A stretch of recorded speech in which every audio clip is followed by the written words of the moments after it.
चलिए दोस्तों नमस्कार, हम लोग आ गए अपने यूट्यूब लाइव चैनल में और हम लोग आज करेंगे फिर से अपना जो स्टार्ट करते हैं पर डे के हिसाब से, पर डे के रूटीन के हिसाब से। तो पहले हम लोग लूसेंट करेंगे और फिर उसके बाद से घटना चक्र करेंगे, फिर ज्योग्राफी का घटना चक्र करेंगे, फिर स्पीडी का करेंट अफेयर करेंगे, फिर स्पीडी का रेलवे समान अध्ययन करेंगे और इस तरह हम लोग आगे बढ़ते रहेंगे धीरे धीरे।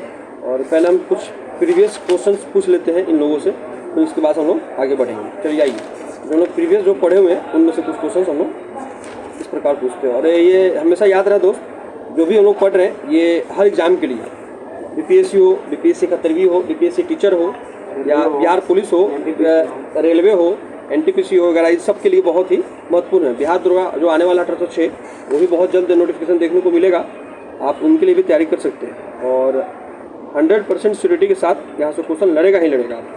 चलिए दोस्तों लोग स्टार्ट करते हैं अब। चलिए लोग आते हैं संयुक्त प्रांत किसान सभा। आज किसान सभा करेंगे लोग, और थोड़ा याद कीजिए। आप लोग नहीं याद कीजिएगा तो फिर याद नहीं कीजिएगा लोग तो कल से मत आइए, ज़्यादा बेटर कि रूम में पढ़िए लोग, क्या कर रहे थे यहाँ पे आके ग्रुप में बैठ के छूटों के टाइम लॉस करने का। चलिए हम लोग कर रहे हैं कि किसान प्रांत किसान सभा, संयुक्त प्रांत किसान सभा, ठीक है ना। तो कौन कब किया था, कौन किया था, ये सब बता रहा है। हम लोग तो खाली इतना ही जानते हैं ना कि अखिल भारतीय किसान सभा कब कहाँ हुआ था, तो लखनऊ में हुआ था। लेकिन 1936 हम लोग बोलते हैं ना जी, हाँ कौन किया था 1936 में? सरस्वती किया था। लेकिन देखिए इसमें क्या आएगा कि अलग अलग हर राज्य का, हर स्टेट का आपका अलग बताएगा। ये देखते हैं हम लोग। पहला कह रहा है कि संयुक्त प्रांत किसान सभा कब हुआ था? 1918 में। संयुक्त प्रांत किसान सभा कब हुआ था? 1918 में। कौन कौन किए थे? गौरीशंकर मिश्र और इंद्रनारायण द्विवेदी। आइए दूसरा में देखते हैं, अखिल भारतीय किसान सभा। अखिल भारतीय किसान सभा देखिए कहाँ हुआ था? अशोक रोड। देखिए दो अखिल भारतीय किसान सभा दो है, एगो है अशोक रोड, एगो है अजय भवन। एगो है अशोक रोड, एगो है अजय भवन। तो 11 अप्रैल 1936 वाला बोलेगा तो कहाँ जाएगा? अशोक रोड। कहाँ हो जाएगा? अशोक रोड। तो उसको कौन किया था 1936 में? और वही बोलेगा 1939 में। तो इसका नाम अभी क्लियर नहीं है ना। चलिए आइए, अवध किसान सभा कब हुआ था? 1920 में। अच्छा, अवध के क्षेत्र में बताया था लोग कौन कौन स्टेट आज के डेट में आता है। बिहार का कुछ हिस्सा आता है ना, उसमें से यूपी का हिस्सा थोड़ा आता है। तो सब किस क्षेत्र में आता है? अवध याद रखिएगा। तो अवध का नाम अवध था। हाँ, तो अवध किसान सभा 1920 में कब हुआ था? 1920 में। अवध किसान सभा कब हुआ था? 1920 में। प्रांतीय किसान सभा कब हुआ था? बिहार प्रांतीय किसान सभा कब हुआ था? 29 में। अवध बोलेगा तो 20, और बिहार प्रांतीय किसान बोलेगा तो 29, अखिल भारतीय बोलेगा तो 36। कौन? छत्रती। अच्छा, अवध किसान सभा बोलेगा तो बाबा रामचंद्र और जवाहरलाल नेहरू। अवध यूपी बोलेगा तो नेहरू जी है और बाबा रामचंद्र है, ठीक है। और बोलेगा बिहार प्रांतीय किसान सभा तो कौन? स्वामी सहजानंद सरस्वती। एक और क्या किए हैं 36 में? अखिल भारतीय किसान कौन? अशोक रोड वाला। आइए, और बिहार प्रांतीय सभा कब हुआ है? बिहार प्रांतीय किसान सभा कब हुआ है? बिहार की प्रांतीय किसान सभा कब हुआ है? 29 में हुआ। आइए, आंध्र प्रदेश किसान सभा कब हुआ है? 28 में। इसका कौन किया है? एनजी रंगा ने किया है। कौन किया है? एनजी रंगा ने किया है। आंध्र प्रदेश प्रांतीय किसान सभा का कौन किया है? एनजी रंगा। कब हुआ है? 28 में। कि आंध्र प्रदेश प्रांतीय किसान सभा एनजी रंगा ने 1928 में किया, ठीक है। भारतीय किसान संघ कोटा कहाँ है? राजस्थान। भारतीय किसान संघ कौन सा बोल रहा है? भारतीय किसान संघ कोटा में कौन किया है? श्री तदो पंत जी ठेगड़ी। कब किए थे? 4 मार्च 1979 में, ठीक है। आइए एक बार ऊपर से रिवीजन कर देते हैं। संयुक्त प्रांत किसान सभा, सबको देखिए ध्यान देके अपना किताब पढ़िए, चाहे मन में उसको बार बार बोलिए। हम बोल रहे थे आप भी बोलिए, याद हो जाएगा। संयुक्त प्रांत किसान सभा कब हुआ था? संयुक्त प्रांत किसान सभा कब हुआ था? संयुक्त प्रांत किसान सभा कब हुआ था? चलिए, इनको कौन कौन किया था? गौरीशंकर, इंद्रनारायण द्विवेदी, गौरीशंकर मिश्र, इंद्रनारायण द्विवेदी। तो वही क्वेश्चन बोलेगा फिर से कि संयुक्त प्रांत किसान सभा की स्थापना कब हुआ था? कौन? 28 बगल में बैठ के गलती बोल रहे हो। चलिए, भारतीय किसान सभा कब हुआ था? अशोक रोड वाला सदानंद सरस्वती। अजय रोड बोलेगा तो 39, ठीक है, कोई नहीं है। आइए, अवध किसान सभा कब हुआ था? अवध किसान सभा कब हुआ था? इसमें बाबा रामचंद्र और जवाहरलाल नेहरू ने किया था। बाबा रामचंद्र और जवाहरलाल नेहरू ने किया था। आइए, प्रांतीय किसान सभा कौन किया था? कब हुआ था? तो बिहार प्रांतीय किसान सभा बोले या अखिल भारतीय किसान सभा बोले, दोनों। तो अखिल, अच्छा ये वो क्वेश्चन बोलेगा कि अखिल भारतीय किसान सभा का जो हुआ था तो इसका बैठक कहाँ हुआ था? लखनऊ में। लखनऊ में हुआ था, याद रखिएगा। कहाँ हुआ था? लखनऊ में हुआ था। मतलब पटना का क्षेत्र ही लेता है, पटना का ही लेता है। आइए, बिहार प्रांतीय किसान सभा कब हुआ था? 1929 में। अवध किसान सभा हुआ था 20 में, ठीक है ना। आंध्र प्रदेश किसान सभा हुआ था 28 में, और भारतीय किसान संघ हुआ था 1979 में। हाँ, छोटा नागपुर में जो विद्रोह होले, हाँ, एकरा बुकवा में दे 1831-32। हाँ। स्वामी सदानंद सरस्वती ने कहा कि 1937-38 में बकासत आंदोलन किए थे। तुमको याद रखिएगा कि बकासत आंदोलन कब किए थे सदानंद सरस्वती ने? 37-38 में। और 37-38 में कोई बताएगा कि 37-38, अच्छा छोड़िए उसको बात करेंगे। स्वामी सदानंद सरस्वती ने बकासत आंदोलन कब किए थे? 37 कब? सब कुछ चुप रहेगा। 1837 की 1937? 1939 इसमें महात्मा गांधी द्वारा प्रस्तावित प्रत्याशी पट्टाभी सीतारामैया को हराकर सुभाष चंद्र बोस ने को अध्यक्ष चुना गया। तो ये बताइएगा 1939 में महात्मा गांधी को प्रस्तावित, क्वेश्चन पूछता है कि महात्मा गांधी ने किस प्रत्याशी को मतलब प्रस्तावित किए थे जिसको सुभाष चंद्र बोस ने हरा दिया था? कौन सा अधिवेशन के लिए?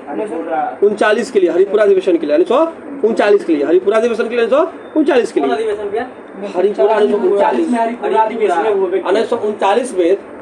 मतलब उस टाइम होता था कि भैया आप भी लड़िए, आप भी लड़िए, हम भी लड़ेंगे। जैसे आज भी इलेक्शन होता ना, तो अध्यक्ष बनने के लिए चुनाव होता था। तो अध्यक्ष होने के लिए चुनाव हुआ तो हुआ कि गांधी जी खड़ा नहीं होके खुद अपने आप एक प्रत्याशी को खड़ा कर दिया जिसका नाम था पट्टाभी सीतारामैया। उनके बाद उनके अपोजिट में खड़ा हुआ सुभाष चंद्र बोस।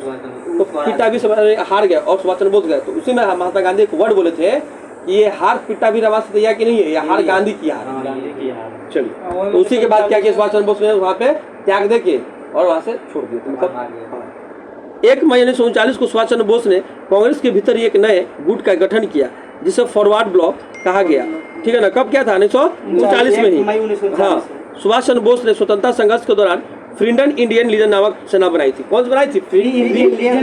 हाँ, तो क्वेश्चन पूछेगा कि 1939 में हरिपुरा अधिवेशन में किसको अध्यक्ष बनाया गया? सुभाष चंद्र बोस को। गांधी जी ने किससे चुना था? सीतारामैया को, लेकिन हार गए थे सीतारामैया। और उसी के अंदर मतलब कांग्रेस के अंदर ही एक गुट बनाया था। कौन? सुभाष चंद्र बोस ने। गुट का नाम क्या नाम था? फॉरवर्ड ब्लॉक नाम था। फॉरवर्ड ब्लॉक नाम था। उस बात से कह रहा है कि अब सुभाष चंद्र बोस ने स्वतंत्रता संघर्ष के दौरान क्या बनाया था?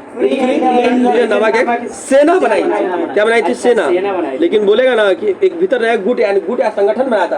कांग्रेस के भीतर ही एक गुट या संगठन बनाया था। तो फॉरवर्ड ब्लॉक कब बना था? 1939। 1 मई 1939। आगे कह रहा है 1939 में Prajamandal all India states people's conference के अध्यक्ष जवाहरलाल नेहरू ने थे। इसका गठन 1927 में होता है। इसको याद कर लीजिएगा। All India states people's conference के अध्यक्ष कौन थे? जवाहरलाल नेहरू। कब? 39 में ही। इसका गठन कब हो गया था? 27 में हुआ था।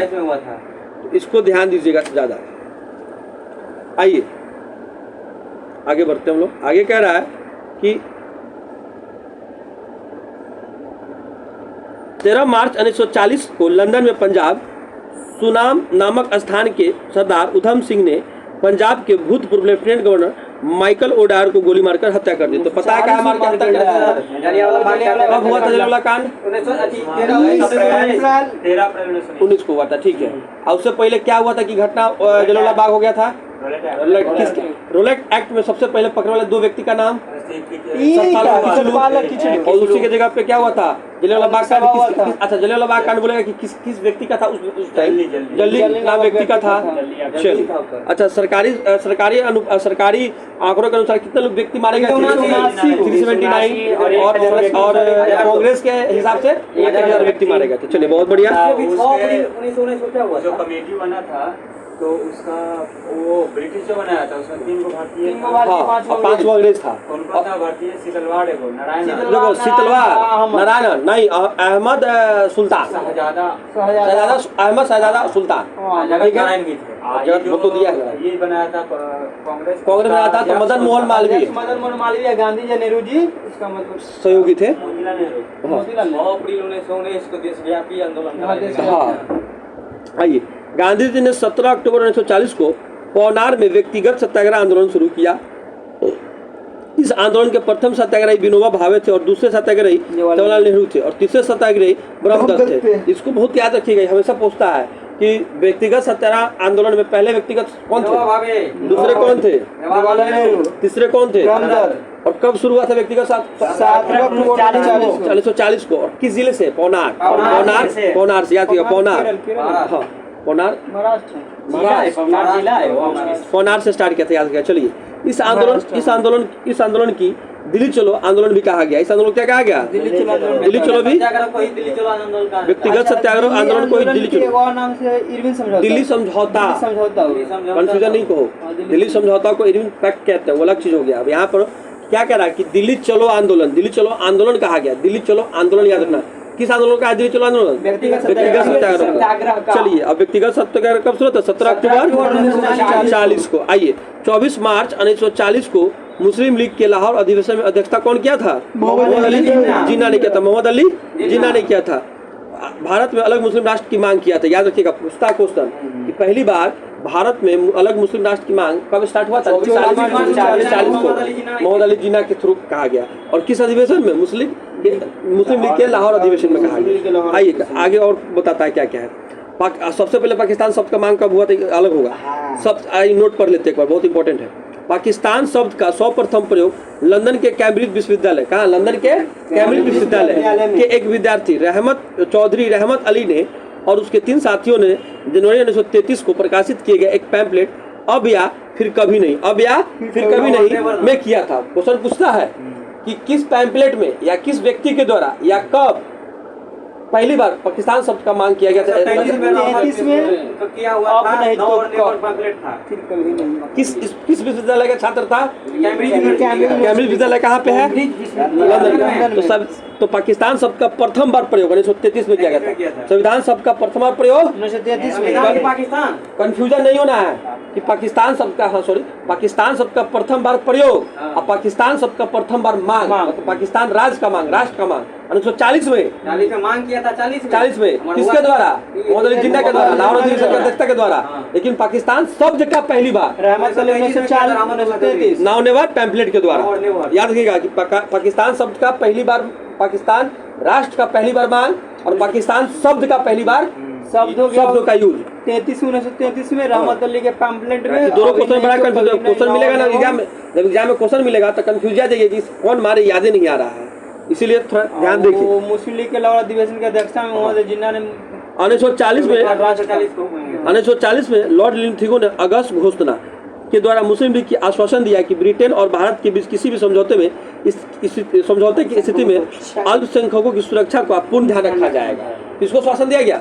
मुस्लिम लोग को दिया गया। और किसके द्वारा गया? लॉर्ड लिंथिगो। कब? 1940 में। कौन सा घोषणा? अगस्त घोषणा। कहा कि 1940 में अगस्त घोषणा में लॉर्ड लिंथिगो के द्वारा कहा गया कि का आश्वासन दिया गया कि ब्रिटेन और भारत के बीच किसी भी समझौते की स्थिति में अल्पसंख्यकों का सुरक्षा ध्यान ज्यादा दिया जाएगा। ठीक है, आगे रखा है क्रिप्स प्रस्ताव कब आया था? कोई बताएगा? क्रिप्स प्रस्ताव, अच्छा साइमन कमीशन में। चलिए क्रिप्स प्रस्ताव ब्रिटिश प्रधानमंत्री चर्चिल ने 11 मार्च 1942 स्टैनफोर्ड क्रिप्स के नेतृत्व में क्रिप्स मिशन की घोषणा की। इसके अनुसार युद्ध के बाद भारत को डोमिनियन स्टेट राज का दर्जा क्या हो जाएगा? दे दिया जाएगा। किस युद्ध के बाद? प्रथम विश्व युद्ध के बाद। याद रखिए, सॉरी 1945, मतलब द्वितीय विश्व युद्ध के बाद भारत को डोमिनियन राज का दर्जा दे दिया जाएगा एवं संविधान निमात्री परिषद बनाने का प्रस्ताव था। मुस्लिम लीग भारतीय संघ को स्वीकार करने या ना करने को स्वतंत्र होगी तथा राजाओं को भी अलग राज्य स्थापित करने का अधिकार दिया जाएगा। कांग्रेस और मुस्लिम लीग दोनों ने क्रिप्स प्रस्ताव को अस्वीकार कर दिया। याद रखिएगा, क्रिप्स प्रस्ताव का 1942 में आया था और बोला कि भैया आप मेरा साथ दीजिए तो आपको हम युद्ध समाप्ति जब होगी तो उसके बाद आपको हम भारत को डोमिनेट का दर्जा दे देंगे। राज्यों को जो है जो मतलब छोटे मोटे जो राज्य है उनको क्या करेंगे? हम स्वतंत्र कर देंगे, सबको अपना अधिकार कर दिया, हाँ सबको अपना अलग राज्य स्थापित करने का अधिकार दे दिया जाएगा। लेकिन इसके बाद भी कांग्रेस और जो मुस्लिम लीग थी वो नहीं माना। हाँ, क्योंकि यह किसी भी प्रकार भारतीय स्वतंत्र की बात नहीं करता था। क्या कर रहा है? भारतीय स्वतंत्र की डोमिनियन दे रहा था, मतलब थोड़ा मतलब टुकड़ा में देंगे, धीरे धीरे देंगे। एक बैग तुमको हम नहीं बना देंगे कि तुम स्वतंत्र हो जाओ, पहले कुछ देंगे, पहले फिर देंगे, ऐसा करेंगे। इसलिए बोला कि ना आपको नहीं चाहिए ऐसा, हमको एक ही बार कर दीजिए, हम अपना देख लेंगे। कह रहा है कि इससे भविष्य इसे भविष्य का वादा करार दिया गया था। किसे? क्रिप्स मिशन को। गांधी ने इस प्रस्ताव को उत्तरदायित्व चेक यानी पोस्ट डेटेड चेक कहा था। याद रखिएगा, बड़ा इंपॉर्टेंट है, क्वेश्चन पूछता है कि किस महान व्यक्ति ने क्रिप्स मिशन को पोस्ट डेटेड या आउटडेटेड चेक कहा था? गांधी जी। जवाहरलाल नेहरू ने इसे डूबते हुए बैंक का उत्तरदायित्व चेक कहा था। ये दो को क्वेश्चन याद रखिएगा। एगो क्वेश्चन क्या है कि डूबते हुए बैंक का चेक, एगो पोस्ट डेटेड चेक, मतलब कि डेट डाला हुआ है लेकिन चेक का डेट खत्म हो गया। तो क्या कह रहा है? पोस्ट डेटेड चेक किसने कहा था? गांधी जी ने। और डूबते हुए बैंक का चेक जवाहरलाल नेहरू। याद रखिएगा।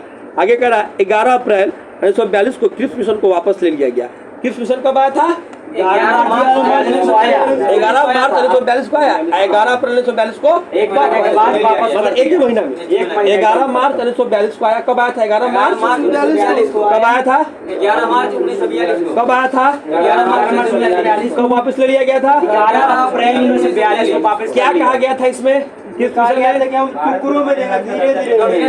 अगर आप मेरा सपोर्ट करते हैं द्वितीय विश्व युद्ध के दौरान तो आपको हम डोमिनियन राज्य का दर्जा दे देंगे, लेकिन कांग्रेस और मुस्लिम लीग दोनों मानने से इनकार कर दिया और स्वतः कहा, उसने और भी बात कहा कि जो देसी राज्य है उनको भी हम स्वतंत्र राज्य का दर्जा दे देंगे यानी स्वतंत्र कर देंगे। लेकिन मुस्लिम लीग और कांग्रेस इस बात को खारिज कर दिया और बाद में गांधी जी और जवाहरलाल नेहरू ने दो बात कहा। क्या कहा? पोस्ट डेटेड चेक कहा था और डूबते हुए सूरज नहीं भैया, डूबते हुए बैंक का चेक कहा। मतलब कोई बैंक जो खत्म हो रहा है, डूब रहा है, उस बैंक का आप चेक दे रहे हैं। आप पोस्ट डेटेड चेक मतलब उत्तरदायित्व चेक, मतलब किसी चेक के ऊपर आप डेट डाले हैं आज का, हमको कह रहे हैं कि अगले दिन जाके भजा लीजिएगा, तो भजेगा। तो वही बात कहते हैं। गांधी जी कहा था कि पोस्ट डेटेड चेक मतलब कि आप डेट खत्म हो गया चेक का। नेहरू जी ने क्या कहा था? डूबते हुए बैंक का चेक। ठीक है, चलिए अब कह रहा है 11 अप्रैल 1942 को क्रिप्स मिशन के प्रस्ताव को वापस लिया गया। 1942 में वर्धा कांग्रेस ने अंग्रेजी भारत छोड़ो प्रस्ताव पारित किया था। वर्धा में, याद रखिएगा, कब? 1942 में। आज जब पारित हुआ था तो इस टाइम में कांग्रेस के अध्यक्ष कौन थे? हाँ, अब्दुल कलाम आजाद। हाँ एकदम बहुत बढ़िया, अब्दुल कलाम आजाद। और सबसे देखिए याद रखिएगा, महाराष्ट्र में सबसे युवा बोलेगा कांग्रेस के, सबसे युवा कांग्रेस के अध्यक्ष बनने वाले, सबसे अधिक दिन बनने वाले कांग्रेस के अध्यक्ष। याद रखिएगा तीन चीज, सबसे युवा, सबसे अधिक दिन बनने वाले व्यक्ति अब्दुल कलाम आजाद। सबसे पहला क्या बोलते हैं इसको, स्वतंत्र भारत का के टाइम में इंग्लैंड, क्रिप्स मिशन के टाइम में इंग्लैंड के प्रधानमंत्री कौन थे? चर्चिल थे। क्रिप्स मिशन के टाइम में प्रधानमंत्री कौन थे? चर्चिल थे। क्रिप्स मिशन कब आया था? 11 मार्च 1942 खत्म हो गया था 11 अप्रैल को। अच्छा अब बताइएगा, पामेस्टन प्रधानमंत्री कब थे? पामेस्टन नहीं था 57 की क्रांति के टाइम में। 57 की क्रांति 1857 की क्रांति के टाइम में पामेस्टन था। ठीक है, अब क्वेश्चन पूछ रहे हैं आपसे हम, तीनों गोल मेज सम्मेलन के दौरान प्रधानमंत्री कौन था? मैकडोनाल्ड। तीन क्वेश्चन याद हो गया कि 1857 की क्रांति के समय प्रधानमंत्री कौन था? पामेस्टन। उसका दूसरा क्वेश्चन, तीनों गोल मेज सम्मेलन के टाइम में कौन था? मैकडोनाल्ड। अगला क्वेश्चन बोलेगा 1942 में क्रिप्स मिशन के टाइम में कौन था? चर्चिल। आइए अगला क्वेश्चन हम लोग बोल रहे हैं अब कि 1942 में वर्धा में कांग्रेस में, मतलब कि वर्धा में हुआ था, याद रखिएगा 8 अगस्त 1942 को वर्धा में बैठक हुआ था। ठीक है, और 9 अगस्त 1942 को पारित हो गया था, याद है ना? चलिए आइए, 1 अगस्त 1942 को इलाहाबाद में तिलक दिवस मनाया गया। तिलक दिवस कब मनाया गया? 1 अगस्त 1942 को। तो याद रखिएगा 1 अगस्त 1942 को इलाहाबाद में तिलक दिवस। तो तिलक दिवस कब मनाया जाता है? 1 अगस्त 1942 को। 1 अगस्त 1942 को। तो 1942 बहुत इंपॉर्टेंट है, 3-4 चीज पढ़ लीजिए हम लोग कि वर्धा में क्या हुआ था? कांग्रेस का अधिवेशन हुआ था, जिसमें क्या प्रस्ताव पारित हुआ? भारत छोड़ो आंदोलन हुआ, अंग्रेजों छोड़ो या भारत छोड़ो आंदोलन हुआ। दूसरा क्या हुआ? तिलक दिवस मनाया गया। उसके बाद क्या हुआ? क्रिप्स मिशन आया था, जिसमें बहुत सारी बातें हुई। क्या क्या हुई कि पहला तो हुआ कि उसमें चर्चिल प्रधानमंत्री था, ब्रिटिश को बोला गया, भारतीयों को बोला गया कि आपको हम डोमिनेशन का दर्जा देंगे, लेकिन इसमें कांग्रेस और मुस्लिम बोला कि हम नहीं लेंगे। सारी बातें हुई। चलिए आगे आइए, अगला कह रहा है आप क्वेश्चन कि 7 अगस्त 1942 को कांग्रेस की बैठक बंबई के ऐतिहासिक ग्वालियर टैंक में हुई थी। याद रखिएगा, बोलेगा कि बैठक कब हुई थी? 7 अगस्त 1942 को। याद रखिएगा 7 अगस्त 1942 को बैठक हुई। कहाँ? बंबई के ग्वालियर टैंक में। लेकिन भारत छोड़ो आंदोलन पारित कहाँ हुआ था? वर्धा में। किस अधिवेशन में? वर्धा अधिवेशन में। ठीक है, वर्धा अधिवेशन में हुआ था, लेकिन उसका पहला बैठक जो हुआ था कब हुआ था? 7 अगस्त 1942 को बम्बई के ऐतिहासिक ग्वालियर टैंक में। उसका कह रहा है कि इसकी अध्यक्षता अबुल कलाम आजाद ही किए थे। याद 42 से लेकर 45 तक कोई कांड होगा, अबुल कलाम आजाद। चलिए, हाँ, गांधी जी ने भारत छोड़ो प्रस्ताव के को कांग्रेस की कार्य समिति 8 अगस्त 1942 ईस्वी को स्वीकार कर लिया। कब कर लिया? 8 अगस्त 1942 को स्वीकार कर हाँ, वर्धा में प्रस्ताव, वर्धा में प्रस्ताव पारित हुआ। 7 अगस्त को पहली बैठक हुआ ग्वालियर टैंक में। 8 अगस्त को प्रस्ताव पारित कर दिया गया, स्वीकार कर लिया गया गांधी जी के द्वारा। ठीक है, और 9 अगस्त 1942 को क्या हुआ? आंदोलन की शुरुआत हुई। किस आंदोलन की? आंदोलन। तो यही क्वेश्चन पूछता है हमेशा कि भारत छोड़ो आंदोलन कब स्टार्ट होता है? बहुत बताया 8 अगस्त देता है, नहीं, 8 अगस्त क्या कहता है? पारित हुआ था उस दिन। पूछेगा क्वेश्चन कि भारत छोड़ो आंदोलन प्रस्ताव कब पारित हुआ था? 8 अगस्त। पहली बैठक कब? 7 अगस्त को। 7 अगस्त। अब बोलो, तुम क्या बोल रहे थे? 7 अगस्त को ये बहुत हुआ था स्वदेशी आंदोलन। 7 अगस्त वो तो 7 अगस्त 1905, तो पहले जुलाई में हुआ था। 20 जुलाई को क्या हुआ था?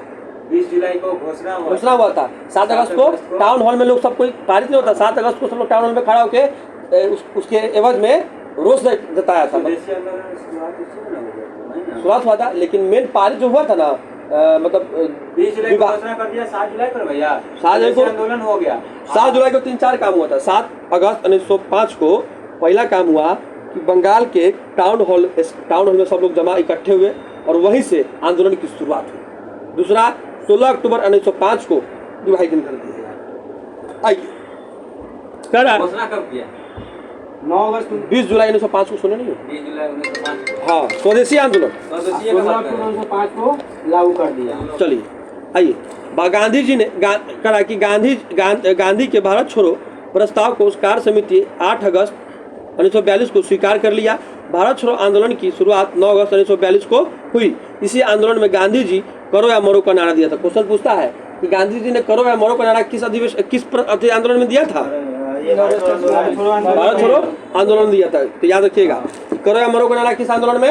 आंदोलन में। आइए आगे पढ़ते हैं कि 9 अगस्त 1942 को प्रातः काल, कब? 9 अगस्त 1942 को प्रातः काल ऑपरेशन जीरो आवर के तहत ही गांधी जी को एवं कांग्रेस के अन्य सभी महत्वपूर्ण नेताओं को गिरफ्तार कर लिए गए। ठीक है ना? गांधी जी को पुणे के आगा खां पैलेस में तथा कांग्रेस के कार्यकारिणी के अन्य सदस्यों को अहमदनगर के दुर्ग में रखा गया। याद रखिएगा, पूछता क्वेश्चन कि गांधी जी को कहाँ गिरफ्तार करके रखा गया था? आगा खां पैलेस। कहाँ? पुणे के आगा खां पैलेस में। और उसी में रखा गया था किनको? एक और व्यक्ति को रखा गया था। गांधी को भी रखा गया था। किसको? कस्तूरबा गांधी को भी। और एक और व्यक्ति को एक और था, बड़ी निक नाम है, बताइए। सरोजनी नायडू। तीनों व्यक्ति को रखा गया था उसमें। ठीक है, और बाकी अन्य नेताओं कांग्रेस के कार्यकारिणी अन्य सदस्यों को अहमदनगर के दुर्ग में रखा गया था। सरोजनी नायडू एवं कस्तूरबा गांधी को भी आगा खां पैलेस में रखा गया था। अभी बताया तो कुछ देर पहले। गांधी जी को हाँ, तीनों को अहमदनगर के दुर्ग में रखा गया था। आइए, जहाँ कुछ दिनों बाद कस्तूरबा गांधी की मृत्यु हुई, मतलब वहीं पे कस्तूरबा गांधी की क्या हो गई? मृत्यु हो गई। हाँ, जवाहरलाल नेहरू ने वो अल्मोड़ा जेल में, याद क्वेश्चन पूछा हुआ है, जवाहरलाल नेहरू को कहा? अल्मोड़ा में। महात्मा गांधी को कहा? अल्मोड़ा में। याद रखिएगा, इस चीज को पूछता है कई बार कि सबको तो सब गांधी जी का सब याद रखता है, लेकिन इनका याद बहुत लोग होता है। तो पूछेगा जवाहरलाल नेहरू को 1942 के कहाँ रखा गया था? अल्मोड़ा जेल में। राजेंद्र प्रसाद को कहाँ रखा था? बांकीपुर जेल में। मौलाना अबुल कलाम को कहाँ रखा था? बांकुड़ा में। देखिएगा, अबुल कलाम को बांकुड़ा में, राजेंद्र प्रसाद को बांकीपुर जेल में, और हाँ, राजेंद्र प्रसाद को बांकीपुर में, और नेहरू जी को जेल में। ठीक है, और अबुल कलाम आजाद को बांकुड़ा। बांकीपुर में कंफ्यूजन नहीं होना है। बांकुड़ा में किसको? बांकुड़ा अब्दुल कलाम आजाद। बांकीपुर में राजेंद्र प्रसाद। अल्मोड़ा में पंडित नेहरू को। चलिए, आइए आगे बढ़ते हैं। 10 फरवरी 1943 से गांधी जी ने जेल में 21 दिनों का उपवास शुरू किया, जिसका समापन 7 मार्च 1943 को हुआ। 6 मई 1943 को गांधी जी को जेल छोड़ा गया। हालांकि गांधी जी को जेल कब छोड़ा गया? 6 मई 1944 को। आइए नेक्स्ट करता है कि 1942 में भारत छोड़ो आंदोलन के दौरान मुंबई के ग्वालियर मैदान में अरुणा अशरफ अली ने कांग्रेस का झंडा फहराया था। क्वेश्चन पूछता है कि अरुणा अशरफ अली ने कांग्रेस का झंडा कहाँ मुंबई में कहाँ फहराया था? ग्वालियर। क्वेश्चन पूछता है कि भारत छोड़ो आंदोलन के दौरान मुंबई के ग्वालियर टैंक में पहला झंडा फहराने वाला कौन व्यक्ति थी? उषा मेहता भारत छोड़ो आंदोलन के दौरान समय खुफिया रेडियो चलाने के कारण पूरे देश में विख्यात हुई थी। उषा मेहता क्या थी? रेडियो चलाते थे, खुफिया रेडियो मतलब कि छुप छुप के चलाते थे, अंडरग्राउंड होके, ठीक है। हाँ, ये बता रहा हूँ। राम मनोहर लोहिया और BM खाकर भी रेडियो प्रशासन से संबंधित थे। क्वेश्चन पूछता है कि भारत छोड़ो आंदोलन के दौरान कौन व्यक्ति थे जो खुफिया रेडियो से जुड़े हुए थे? तो क्वेश्चन 4 को नाम दे देगा, उसमें से एक नाम इसका इनका रहेगा। तो नाम दे देगा जवाहरलाल नेहरू, महात्मा गांधी, उसके बाद से दे देगा सरोजिनी नायडू, उषा मेहता या राणा असफ अली। तो कौन होगा पांचों में से? उषा मेहता। उषा मेहता, याद रखिएगा, उषा मेहता। भारत छोड़ो आंदोलन के दौरान जयप्रकाश नारायण हजारीबाग जेल से फरार होकर भूमिगत रूप से आंदोलन नेतृत्व करने लगे। क्वेश्चन पूछेगा कि जयप्रकाश नारायण कौन जेल से भागे थे? हजारीबाग जेल से। चलिए, विशेषकर मुस्लिम लीग एवं अम्बेडकर ने भारत छोड़ो आंदोलन का विरोध किया था। कौन कौन किया था? मुस्लिम लीग और अम्बेडकर, याद रखिएगा, मुस्लिम लीग और अम्बेडकर ने क्या किया था? भारत छोड़ो आंदोलन का विरोध किया था। तो क्वेश्चन पूछेगा भारत छोड़ो आंदोलन का विरोध कौन कौन किया था? मुस्लिम लीग और अम्बेडकर ने किया था। आइए अगला को। कुछ बाद का पहला सत्याग्रह आंदोलन तो कुछ क्या कर रहा है क्वेश्चन? सत्याग्रह आंदोलन महार सत्याग्रह ना सीधा भारत का पहला सत्याग्रह आंदोलन 1917 में गांधी जी का पहला सत्याग्रह। क्वेश्चन है गांधी जी का पहला सत्याग्रह था कि गांधी जी का पहला सत्याग्रह बना है? व्यक्तिगत सत्याग्रह दूसरा है। व्यक्तिगत सत्याग्रह कब स्टार्ट हुआ था? 1940 व्यक्तिगत व्यक्तिगत पूजा या सत्याग्रह पूछा पूजा था। व्यक्तिगत सत्याग्रह 40 तो ही गया। तो आइए, इस आंदोलन के दौरान कई समानांतर सरकार बनी जिसमें प्रमुख थी। कौन कौन? आइए, बलिया की चित्तू पांडे की सरकार, तामलुक की जनजातीय सरकार सतारा, हाँ सतारा की वाईवी चौहान की सरकार। क्वेश्चन पूछता है कि भारत छोड़ो आंदोलन के दौरान कौन कौन समांतर सरकार बनाया था? तो बलिया के चित्तू पांडे बना दिया था, और तामलुक की जनजातीय सरकार, हाँ तामलुक की जातीय सरकार, और सतारा की वाईवी चौहान की सरकार। चलिए, तीनों याद रखिएगा। सतारा से कौन? वाईवी चौहान, हाँ। तामलुक से कौन? जनजातीय सरकार, हाँ। और बलिया से चित्तू पांडे। भारत छोड़ो आंदोलन के उपरांत मुस्लिम लीग एवं कांग्रेस के बीच संवैधानिक गतिरोध को दूर करने के लिए सी राजगोपालाचारी ने 1944 में दी वे आउट नामक पैम्फलेट जारी किया था। याद, क्वेश्चन बहुत इंपॉर्टेंट क्वेश्चन है, VVI है। क्वेश्चन पूछेगा कि जब मुस्लिम लीग और कांग्रेस के बीच जो संवैधानिक गतिरोध बढ़ गया था, तो उस गतिरोध को दूर कम करने के लिए मतलब दोनों के बीच में जो संघर्ष हो रहा है, चाहे जो कमियां हैं, चाहे दोनों में जो गतिरोध हो रहा है, उसको कम करने के लिए कौन व्यक्ति एक पैम्फलेट निकाला 1944 में? तो सी राजगोपालाचारी ने 1944 में दी आउट नामक पैम्फलेट जारी किया था। कौन सा पैम्फलेट? दी वे आउट नामक पैम्फलेट जारी किया था 1944 में। आइए, आजाद हिंद फौज की स्थापना का विचार सर्वप्रथम कैप्टन मोहन सिंह के मन में आया। आजाद हिंद फौज का सफलतापूर्वक स्थापना श्रेय रास बिहारी बोस को जाता है। अच्छा, आया था किसके? कैप्टन मोहन सिंह, लेकिन किया कौन था? रास बिहारी बोस। याद रखिएगा, आजाद हिंद फौज की स्थापना कौन किया था? रास बिहारी बोस। चलिए, आजाद हिंद फौज की प्रथम डिवीजन का गठन 1 सितंबर 1942 को कैप्टन मोहन सिंह के द्वारा किया गया, परंतु वो असफल रहा। किया गया था मोहन सिंह के द्वारा, लेकिन क्या हुआ? असफल रहा। भारत की स्वतंत्रता की लड़ाई में सुभाष चंद्र बोस अग्रणी क्रांतिकारी थे। भारत की स्वतंत्रता हेतु विदेशी सहायता प्राप्त करने के लिए वे बोस 1941 में जर्मनी पहुंचे। करा कि बोस 1941 में कहाँ पहुंचे? जर्मनी। किसके लिए? मतलब भारत को आज़ादी दिलाने के लिए, सहायता मांगने के लिए कि भैया हमको सहायता चाहिए। जो वहाँ जर्मन विदेश मंत्रालय की सहायता से उन्होंने द फ्री इंडिया सेंटर का गठन किया। कौन? द फ्री इंडिया सेंटर का। द फ्री इंडिया सेंटर का पूछता है क्वेश्चन कि सुभाष चंद्र बोस के द्वारा द फ्री इंडिया सेंटर का गठन कहाँ किया गया था? जर्मनी में। याद रखिएगा, कहाँ किया गया था? जर्मनी में। क्वेश्चन सीधा पूछता है कि सुभाष चंद्र बोस के द्वारा द फ्री इंडिया सेंटर का गठन कहाँ किया गया था? जर्मनी में। और कब किया गया था? 1941 के टाइम में। और द फ्री इंडिया सेंटर का गठन कहाँ किए थे? मतलब कि आज़ादी के लिए वहाँ पे जो भी हमारे देश के जो बंधक बनाए गए थे ना, उनको निकाल के और एक आजाद दस्ता के रूप में इंडियन आर्मी, मतलब आर्मी के रूप में बना रहे थे। वहाँ से आइए गठन किया, जहाँ वे आज़ादी के पक्ष में 5वें पर्चे छपवाते थे तथा भाषण देते थे।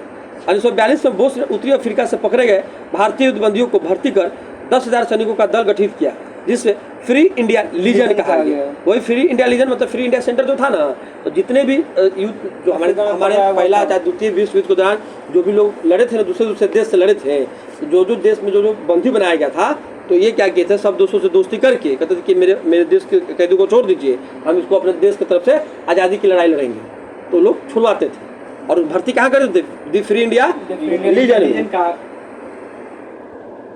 सुभाष चंद्र बोस ने 21 अक्टूबर 1943 को सिंगापुर में स्वतंत्र भारत की अस्थायी सरकार को गठन किया, जिसका जर्मनी और जापान में समर्थन किया। जर्मनी और जापान ने क्या किया? समर्थन। अरे जर्मनी जापान तो समर्थन करेगा ही, क्योंकि जर्मनी जापान क्या था? ब्रिटेन का दुश्मन था। तो भैया दोस्त, दुश्मन का दुश्मन क्या होता है? दोस्त होता है। तो भैया ब्रिटेन का दुश्मन वो भी था, ब्रिटेन का दुश्मन मेरा भी था, और दुश्मन का दुश्मन मेरा भी दोस्त हो क्या हो? तो जर्मनी जापान क्या करता था? भारत को सपोर्ट करता था। तो वही क्वेश्चन कर रहा है यहाँ पे कि सुभाष चंद्र बोस को ने 21 अक्टूबर 1943 में सिंगापुर में स्वतंत्र भारत अस्थायी सरकार का गठन किया। या क्वेश्चन पूछ देता है सीधा कि सुभाष चंद्र बोस ने स्वतंत्र सरकार अस्थायी सरकार का गठन कब किया था? 21 अक्टूबर 1943 को। कहाँ किया था? सिंगापुर में। यही क्वेश्चन पूछता है कि पहला बार स्वतंत्र भारत की अस्थायी सरकार गठन किस देश में हुआ था? सिंगापुर में हुआ था। अब the free India legion centre का गठन कहाँ किया था? जर्मनी में हुआ था। आइए, अक्टूबर 1943 ईस्वी में सुभाष चंद्र बोस ने आजाद हिंद फौज का सर्वोच्च सेनापति बनाया गया। कब बनाया गया? 1943 में। आजाद हिंद फौज के 3 ब्रिगेडियरों के नाम सुभाष चंद्र ब्रिगेडियर, गांधी ब्रिगेडियर और नेहरू ब्रिगेडियर एवं महिलाओं के ब्रिगेडियर का नाम लक्ष्मीबाई रेजिमेंट रखा गया। क्वेश्चन पूछ देता है कि जो आजाद हिंद फौज बनाया गया तो उसमें 3 ब्रिगेडियर थे, क्या क्या नाम था? गांधी सुभाष नेहरू। और महिला का जो ब्रिगेडियर था क्या था? लक्ष्मीबाई ब्रिगेडियर। लक्ष्मीबाई रेजिमेंट का नेतृत्व कैप्टन डॉक्टर लक्ष्मी स्वामीनाथन सहगल ने किया था। कौन किया था? डॉक्टर लक्ष्मी स्वामीनाथन सहगल ने किया था। इस रेजिमेंट का एक और कमांडर जनिका अंथानप्पन थी। आजाद हिंद फौज का झंडा कांग्रेस के तिरंगे झंडे की भांति था। इस पर दहाड़ते हुए सिर का चिन्ह था। क्वेश्चन पूछता है कि आजाद हिंद फौज के झंडा पे कैसा था? दहाड़ते हुए सिर का चिन्ह था। आजाद हिंद फौज पे किसका झंडा था? झंडा के शेर का था। चलिए आज अगला टॉपिक हम लोग स्टार्ट करेंगे। अब चलिए हम लोग अब ज्योग्राफी स्टार्ट करेंगे। के बीच होती है 47 से लेकर 6000 किलोमीटर। हिमालय में हिम रेखा निम्न के बीच होती है। किसके बीच होती है? 4500 से लेकर 6000 मीटर पूर्व में। ठीक है, चलिए। हिमालय में औसत हिम रेखा की ऊंचाई उत्तरी भाग पर 5500 से लेकर 6000 मीटर और महान हिमालय के दक्षिणी भाग पर 4500 से लेकर 6000 मीटर पाई जाती है। इस प्रकार पश्चिमी हिमालय की औसत हिम रेखा 5800 मीटर तथा पूर्वी हिमालय में कितना है? 4300 मीटर पाई जाती है। सियाचिन हिमनद कहाँ स्थित है? सियाचिन बताना है आप लोग को।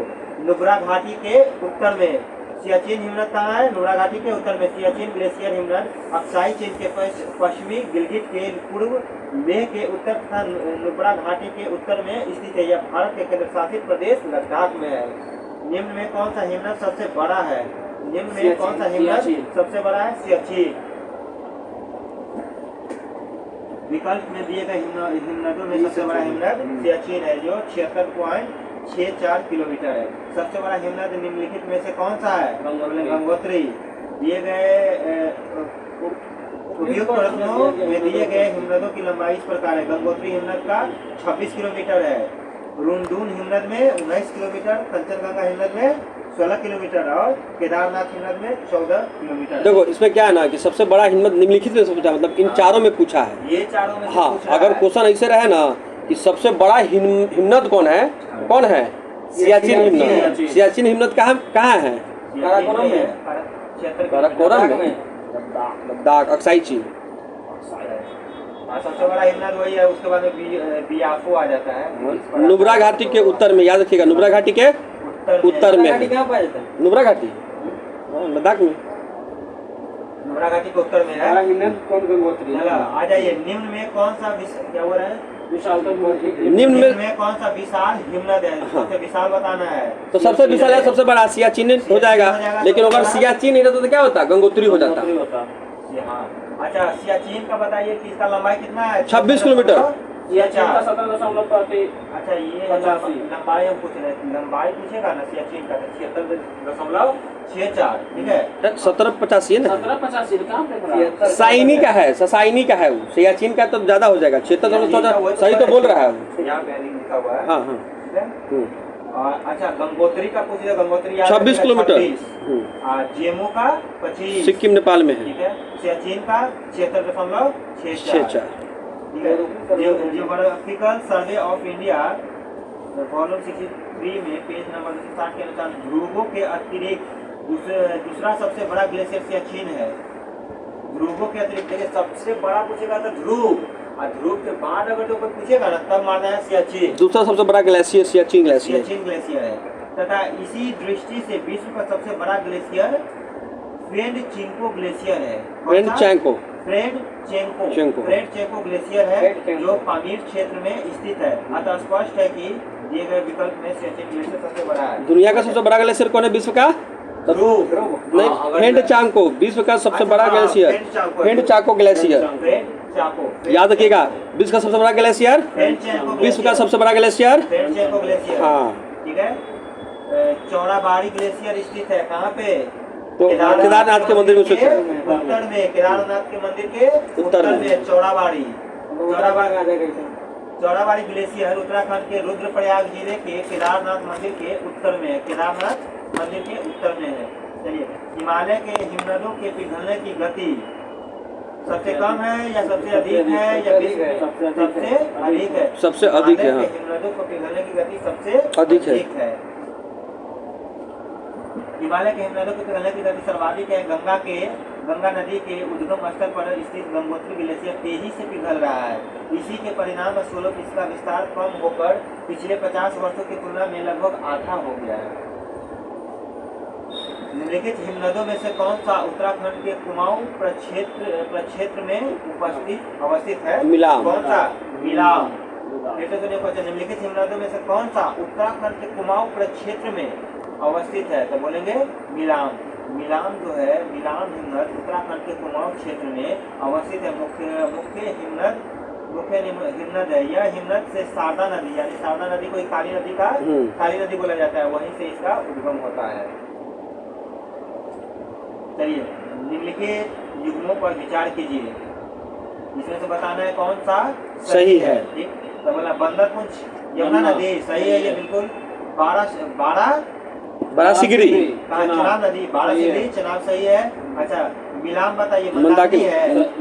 ये नहीं हो जाएगा, ये नहीं है, ये काली नदी में रहता है। ये मिलाम जो है काली नदी में रहता है, तब सही हो जाता है। गोरी गंगा, ठीक है, मिलाप गोरी गंगा होगा। मिलाम गोरी गंगा होगा। अभी ऊपर न पढ़े हैं मिलाम। मिलाम गौरी गंगा चाहे शारदा नदी जिसको काली नदी कहते हैं। हाँ, शारदा नदी या काली गंगा उसी को तो बोल रहे हैं। अच्छा, सियाचिन जो है नुब्रा सही है। अच्छा, जम्मू मानस नहीं, तीस्ता। जम्मू जो है तीस्ता। चलिए आ जाइए। तो इसका हो जाएगा 1 2 4 हो जाएगा। 1 2 और 4, यानी पहला ऑप्शन इसका सही हो जाएगा। जम्मू तीस्ता हो जाएगा, मिलाम गौरी गंगा हो जाएगा। यमुना नदी से, यमुना नदी बंदरपुंछ, ठीक है। बारासिगरी चनाब नदी। चनाब नदी कौन सा? चनाब नदी कहाँ पर बहती है?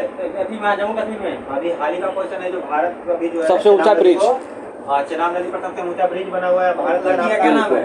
जो 17 साल अपना जिंदगी लगा दिया वो ब्रिज पढ़ने में। करेंट का क्वेश्चन है, माधवी नाम है लड़की का, माधवी।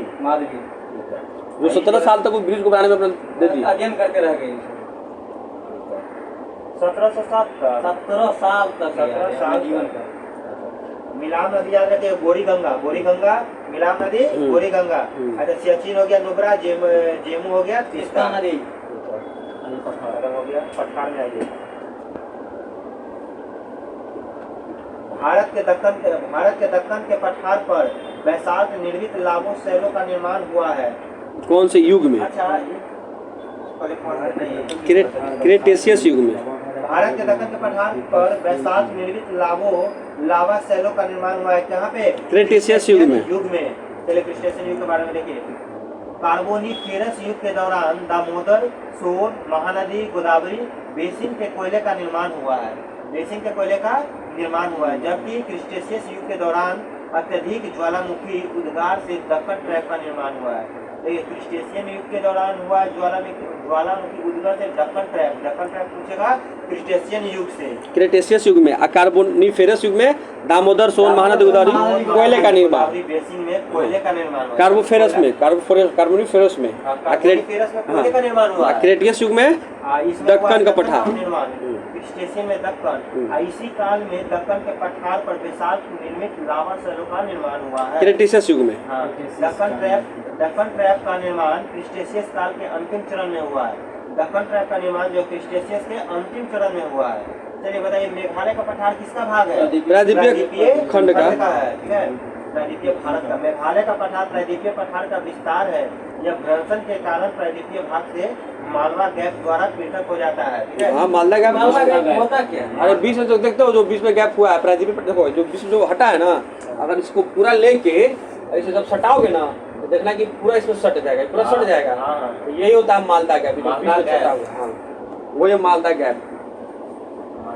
अगर ऊपर सटा दोगे तो ये प्रायद्वीपीय पठार का जो भारत का जो मैप हम लोग जो ऐसे जो होता है ना, तो जो बीच में जो बीच में लोग गैप देखते हैं यहाँ पे इस दोनों के बीच में जो गैप होता है यही पूरा मालदा गैप है। और जब इस दोनों को सटाइएगा पकड़ के जो इसको पूरा भारत का जो इधर भाग है मिजोरम त्रिपुरा वाला भाग जब इसमें सटाइएगा तो गैप फिल हो जाएगा, पूरा भारत तो सट जाएगा। तो वही प्रायद्वीपीय पठार का भाग था पहले। मालदा गैप याद रखिएगा, मालदा गैप के द्वारा हाँ। जो है अलग हुआ है। अब मेघालय किसका भाग है?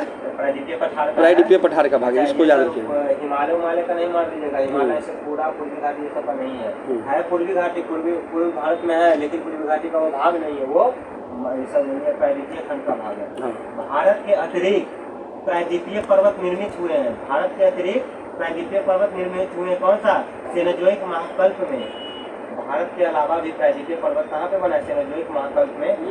हाँ, हिमालय तथा भारत के अतिरिक्त, हिमालय और भारत के अतिरिक्त मतलब इसके अलावा भी प्रायद्वीपीय पर्वतों यानी सिंधु और गंगा के मैदान के उत्तर वाले भाग में, सिंधु और गंगा के मैदान के उत्तर वाले भाग का निर्माण सेनोजोइक महाकल्प में हुआ है।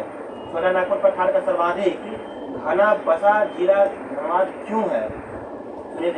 छोटा नागपुर पठार का सर्वाधिक घना बसा जिला इसमें दिया है ऑप्शन नंबर डी, और मेरे में दिया होगा, हमें दिया हुआ है बी।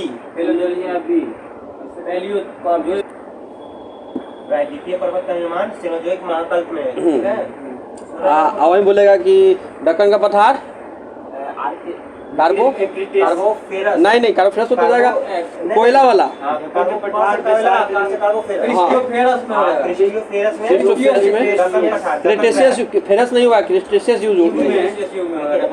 ढक्कन हो गया क्रिस्टेशियस। हाँ ठीक है, फेरस कार्बोफेरस हो जाएगा ढक्कन से कोई से कार्बोनिफेरस कोयला से कोयला का निर्माण होता है, यमुना पुल ठीक है, दामोदर सोन महानदी सब में। चलिए आइए।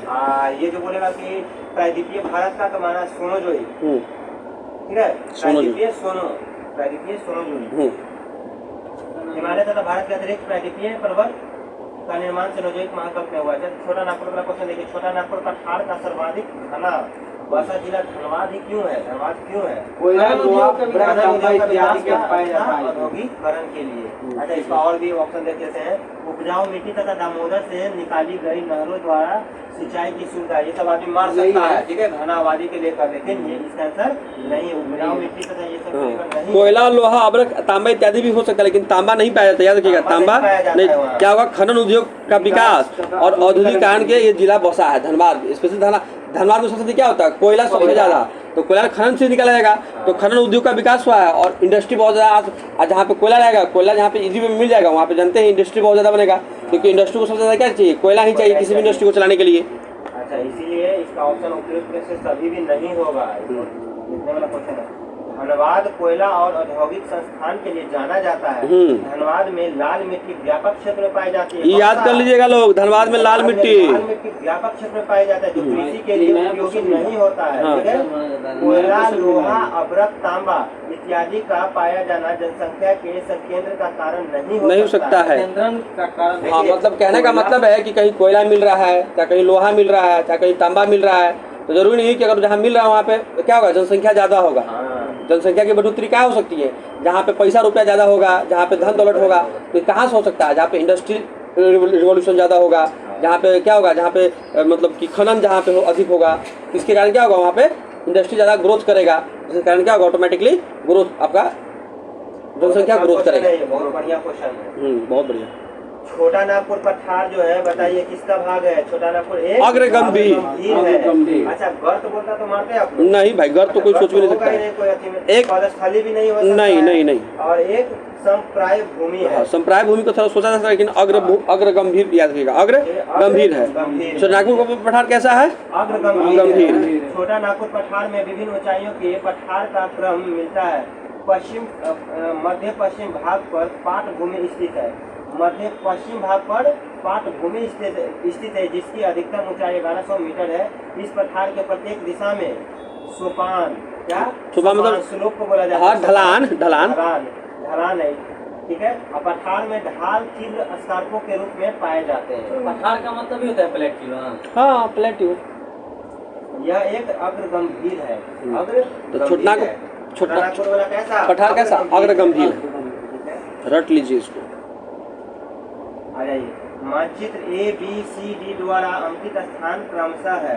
चलिए ये वाला देखिए, ये वाला देखकर बताइए कि कहाँ पर है ये अच्छा छत्तीसगढ़ होगा नहीं, ठीक है। छत्तीसगढ़ नहीं होगा ये। ठीक। ये वाला क्या होगा तो रिफ्ट घाटी हो सकता है। क्लियर। आगे आइए, आगे कह रहा है छत्तीसगढ़ का मैदान बी वाला है ना, हो सकता है क्या? एकदम सही है, छत्तीसगढ़। ए और सी ऑप्शन में चल रहे हैं दोनों में। फिर वर्षा का छाया क्षेत्र कह रहा है कौन वाला? सी वाला। छोटा, लेकिन सी हो जाएगा, छोटा नागपुर का पठार वाला हो जाएगा कंफर्म सी वाला। और डी वाला क्या कर रहा है? वर्षा छाया क्षेत्र, एकदम केरला वाला क्या वर्षा वाला होता ही पता ही है। तो आपका कौन हो जाएगा आंसर? सी हो जाएगा। चलिए, अरावली एवं विंध्य श्रृंखलाओं के मध्य कौन सा पठार स्थित है? मालवा का पठार, मध्य प्रदेश में।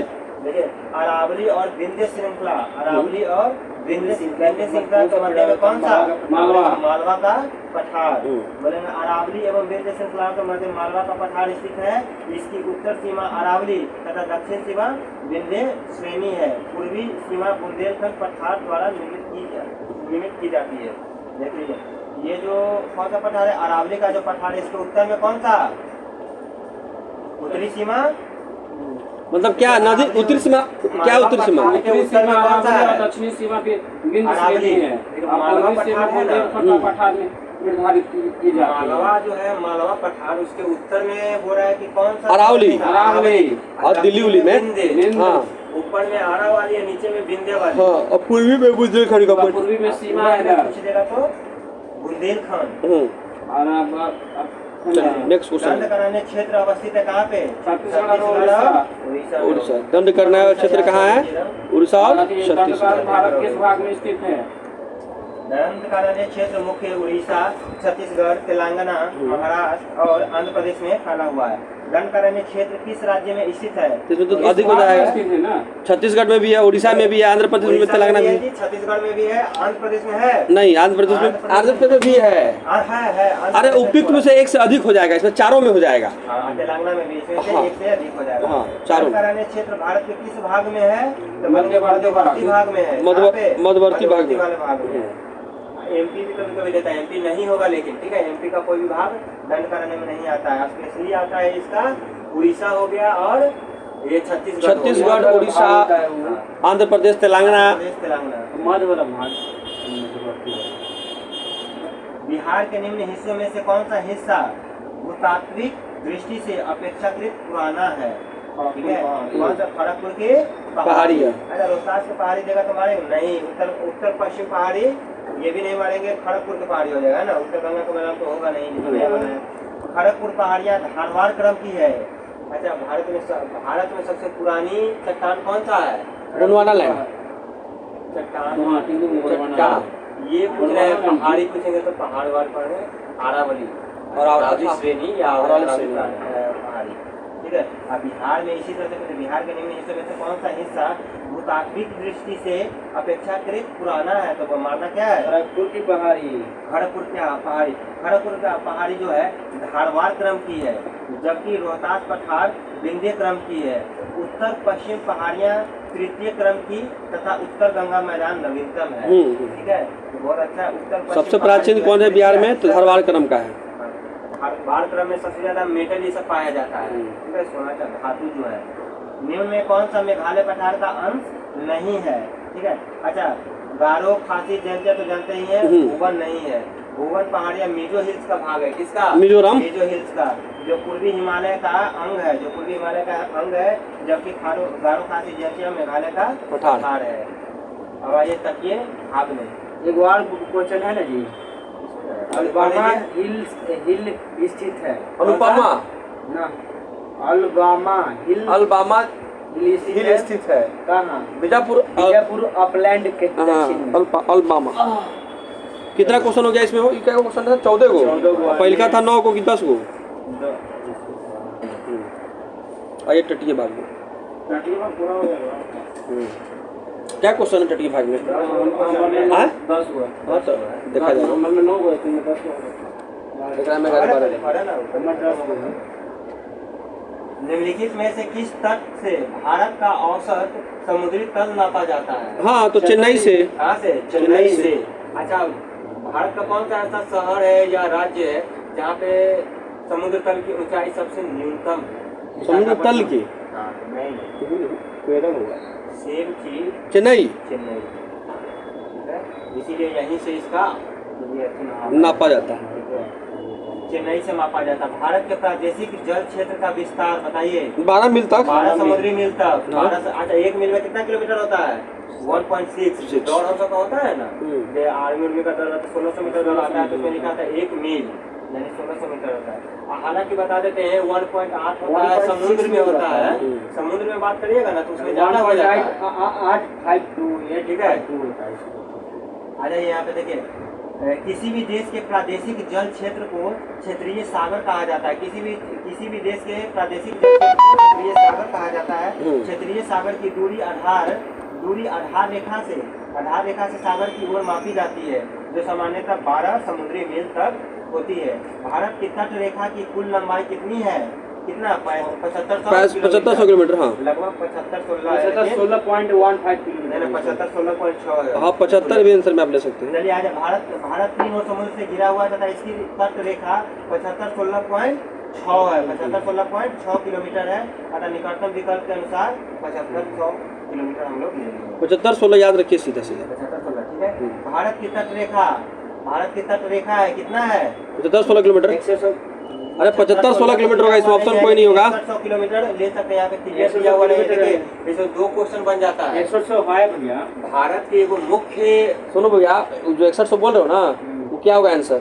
भारत के मुख्य भाग है उसका 6100 लेंगे। 6100, हाँ। अगर जो अंडमान निकोबार, पुडुचेरी, दमन दीव ये सब जो लेते पूरा हैं, तट रेखा। हाँ वो सब लेंगे। हाँ 75-16। तुम्हारे में क्या आंसर दिया हुआ? इसलिए स्टार लगाया है। इसमें ये इस क्लियर नहीं किया है कि मुख्य बिंदु से लेना है या पूरा लेना हाँ, है। सब रद्द हो गया। रद्द हो गया है। हाँ, लेकिन इसका आंसर दिया होगा बीपीएससी नहीं दिया होगा, लेकिन मतलब वो अपने तरीके से मान्य किया होगा। हाँ हाँ हालांकि हम लोग को अगर जो देता तो हम लोग को क्या ले लेते? 6100 ले लेते, क्योंकि 75 वाला ऑप्शन था नहीं यहाँ पे। भारत के निम्नलिखित राज्यों में से किसकी तट रेखा सबसे गुजरात की लंबी है? तो बोले किसकी? गुजरात की। अच्छा, ऐसे गुजरात तट की तट रेखा पर कुल 9 राज्य हैं एवं 4 केंद्र शासित प्रदेश है। इन राज्यों में सबसे अधिक तट रेखा की लंबाई गुजरात राज्य की है। विकल्प लिया गया है गुजरात। अच्छा, गुजरात में 12-14 कितना है? 12-14.7 किलोमीटर। उसके बाद में आ जाइए किसमें? आंध्र प्रदेश का यहाँ ऑप्शन दिया हुआ था तो 973 है। फिर महाराष्ट्र का कितना हो जाएगा? 652 और केरल का 572। भारत के किस राज्य की समुद्री तट सबसे अधिक लंबा है? गुजरात। गुजरात का हो जाएगा। कितना हो जाएगा जी? अभी नया वाला कितना है भैया? 1214 पुराना वाला 2316 है कल। किसका? गुजरात का ना। 2340 किलोमीटर नया गुजरात का। तो बहुत ज्यादा। पहला 1200, देखो पहला 1214 किलोमीटर था, जो बढ़कर अब 2340 किलोमीटर हो गया, जो सबसे अधिक योगदान है। 2340 हो गया ना। हाँ 2340 किलोमीटर हो गया। भारत के किस राज्य की समुद्र, ये तो हो चुका है। निम्नलिखित में से भारत का कौन सा राज्य सर्वाधिक लंबी तट रेखा? वही गुजरात ही है। ये गुजरात। याद रखिएगा कितना किलोमीटर? 2340। पहले कितना किलोमीटर था? 1200 12-14 था। 14। 23-40, हाँ। ठीक है। भारत में कितने राज्य तट रेखा से लगे हुए हैं? तो 9 राज्य। 9 राज्य। ठीक है। 4 केंद्र शासित प्रदेश था, वो लगा है पहले का। 5 फिलहाल का पता नहीं। 5 वही रहा, 4 वो उधर। प्राचीन भारतीय ऐतिहासिक भूगोल में रत्नाकर नाम सूचक था। किसका? रत्नाकर। हिंद महासागर का। हिंद महासागर को रत्नाकर बोलते थे, ठीक है। प्राचीन भारतीय ऐतिहासिक साक्ष्य में हिंद महासागर को रत्नाकर ज्वेल ऑफ माइन से संबंधित किया गया था। इस आधार पर अभिष्ट उत्तर सी हो जाएगा, क्योंकि यहाँ पे बहुत ज्यादा अति मिलता था, रत्न मोती मिलता था, ठीक है। हिंद महासागर को रत्नाकर नाम से जाना था। रत्नाकर, हिंद महासागर। अच्छा, हिंद महासागर किन 2 महासागरों के बीच में है? हिंद बंगाल की खाड़ी और अरब सागर के बीच में ना है। हाँ हाँ हाँ। है ना? भारत का जो है कौन कितना समुद्र से लगा हुआ है? या 3 गो। हिंद महासागर, हिंद, बंगाल अरब। बंगाल, ठीक है।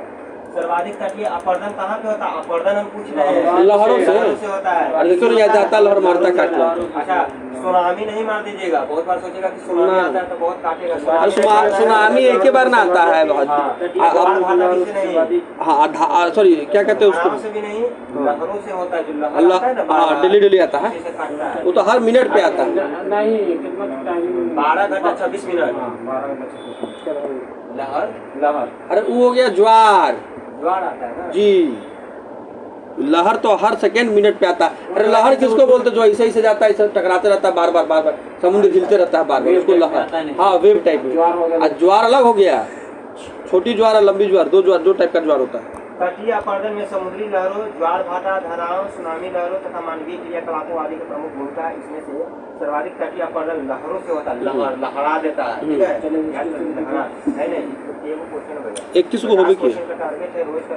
21 को होगी किया। जितना दिमाग में क्वेश्चन जाएगा ना, याद नहीं भी होगा तो घुसल रहेगा ना एक बार। पर डे जितना क्वेश्चन आप जितना देख लीजिए ऑब्जेक्टिव। दोबारा पढ़ना है। चलिए आइए पूर्वी एवं पश्चिमी तट पर आ जाइए, ठीक है। भारतवर्ष के पश्चिमी तटीय निम्नलिखित शहरों पर विचार कीजिए, ठीक है। भारतवर्ष के पश्चिमी तट का बोल रहा है, पश्चिमी तटीय निम्नलिखित शहरों पर विचार कीजिए। और उत्तर से दक्षिण हाँ, उत्तर से दक्षिण की नगरों के सही क्रम बताना। ऊपर से नीचे की ओर आना है, ठीक है। पहला हो जाएगा जंजीरा कहाँ पे आता है? महाराष्ट्र में आता है। महाराष्ट्र के रायगढ़ जिले में। फिर सिंधुदुर्ग, ठीक है, महाराष्ट्र के सिंधुदुर्ग जिले में आता है। फिर कन्नूर आता है केरल के कन्नूर जिले में। और नागरकोइल तमिलनाडु राज्य के कन्याकुमारी में, ठीक है। नागरकोइल याद हो गया तमिलनाडु, कन्नूर हो गया केरल, कौसे कन्नूर कौसे केरल, ठीक है। सिंधुदुर्ग महाराष्ट्र में और जंजीरा महाराष्ट्र, ठीक है। इसका आंसर बी हो जाएगा। 1 4 2 3 आ जाइए। आपको यत्र तत्र कुछ अनोखे डेनमार्क्सवादी मिल जाएंगे, परंतु उसका कारण यह है कि डेनमार्क की चौकी हुई करती थी। इसका कारण यह है कि डेनमार्क की चौकी हुई करती थी। यह अनूठा नगर, उसका दुर्ग और सुंदर गिरजाघर, नया जेरूसलम, सुनी सड़कें और उजड़ तटाग्र सब मिलकर अद्भुत रत्न बन जाते हैं। इस उक्ति में वर्णित स्थान कौन सा है? तमिलनाडु का तट। तमिलनाडु का। तमिलनाडु में डेनमार्क का चौकी हुआ करता था। आपको यह तो कुछ अनोखे डेनमार्क वासी मिल जाएंगे, परंतु हाँ, उसका कारण यह है कि डेनमार्क की चौकी हुआ करती थी। कहाँ पे? तमिलनाडु के तट पर। यह अनूठा नगर, उसका दुर्ग और सुंदर गिरजाघर, नया जेरूसलम, सुनी सड़कें और उजड़ तटाग्र सब मिलाकर अद्भुत रत्न बन जाते थे। इस उक्ति का स्थान कौन सा है? तमिलनाडु का तट। गोवा वाला पूछेगा ना तो पुर्तगाली ये सब कराएगा, तो ये सब जगह पुर्तगाल वाला मिल जाएगा गोवा में। डेनमार्क वासी मिलेगा कहाँ पे? तमिलनाडु में। तमिलनाडु तट पर अवस्थित तरंगमबाड़ी डेनमार्क से संबद्धता के लिए विख्यात है।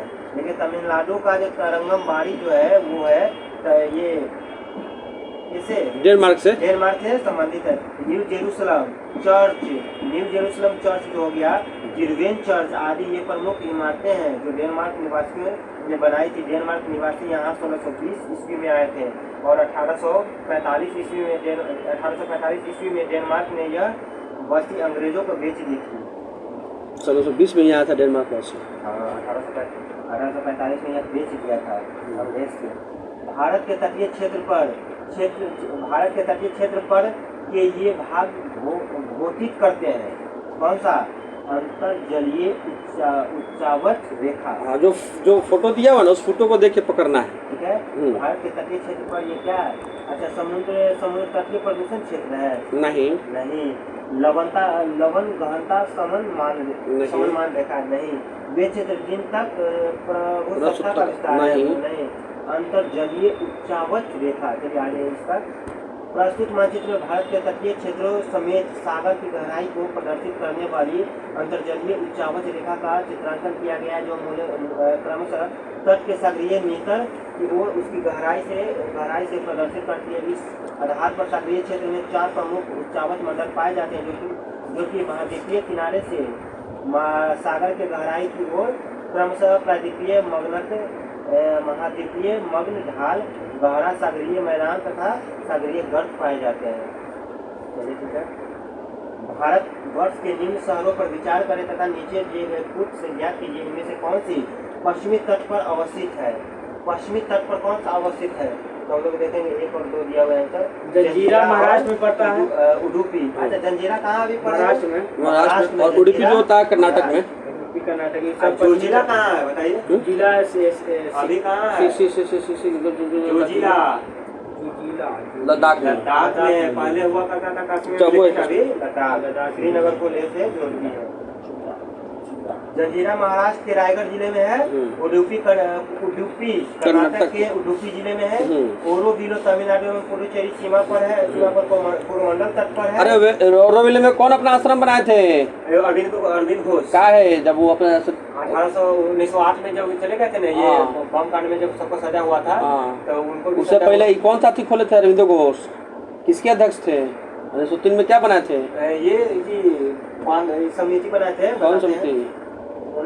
बंगाल में स्थापना। अनुशीलन समिति 1903 में। ठीक, 4 में बंगाल में स्थापना हुआ था। बंगाल में भी हुआ था। चलिए हो गया। चलिए आगे नेक्स्ट पे जाओ। तूतीकोरिन कहाँ है? तमिलनाडु में है। तमिलनाडु के दक्षिण पूर्वी तट पर है। सोचिए चलिए आ जाइए, इसका डिस्कशन में देखिए क्या है ये। दीघा भोपाल देखिए, दीघा कहाँ है? बंगाल में। बंगाल में। दीघा कहाँ है? बंगाल में है। गोपालपुर कहाँ है? उड़ीसा में है। उड़ीसा में, हाँ। गोपालपुर उड़ीसा में। ये सब सागर है, ठीक है। सागर कुलीन है और इधर राज्य है। तो मेरा दीघा सागर कुलीन कहाँ है? मारिएगा बंगाल। गोपालपुर पहुँचेगा तो उड़ीसा चल जाइएगा। अब कलांगुट जाएगा, कलांगुट तो गोवा। अब मरीना पूछेगा तो तमिलनाडु। मरीना तमिलनाडु। तमिलनाडु व आंध्र प्रदेश के तट को किस नाम से जाना जाता है? मरीना बीच। कोरोमंडल। तमिलनाडु और आंध्र प्रदेश, देखिए इधर पूर्वी साइड आ जाइए।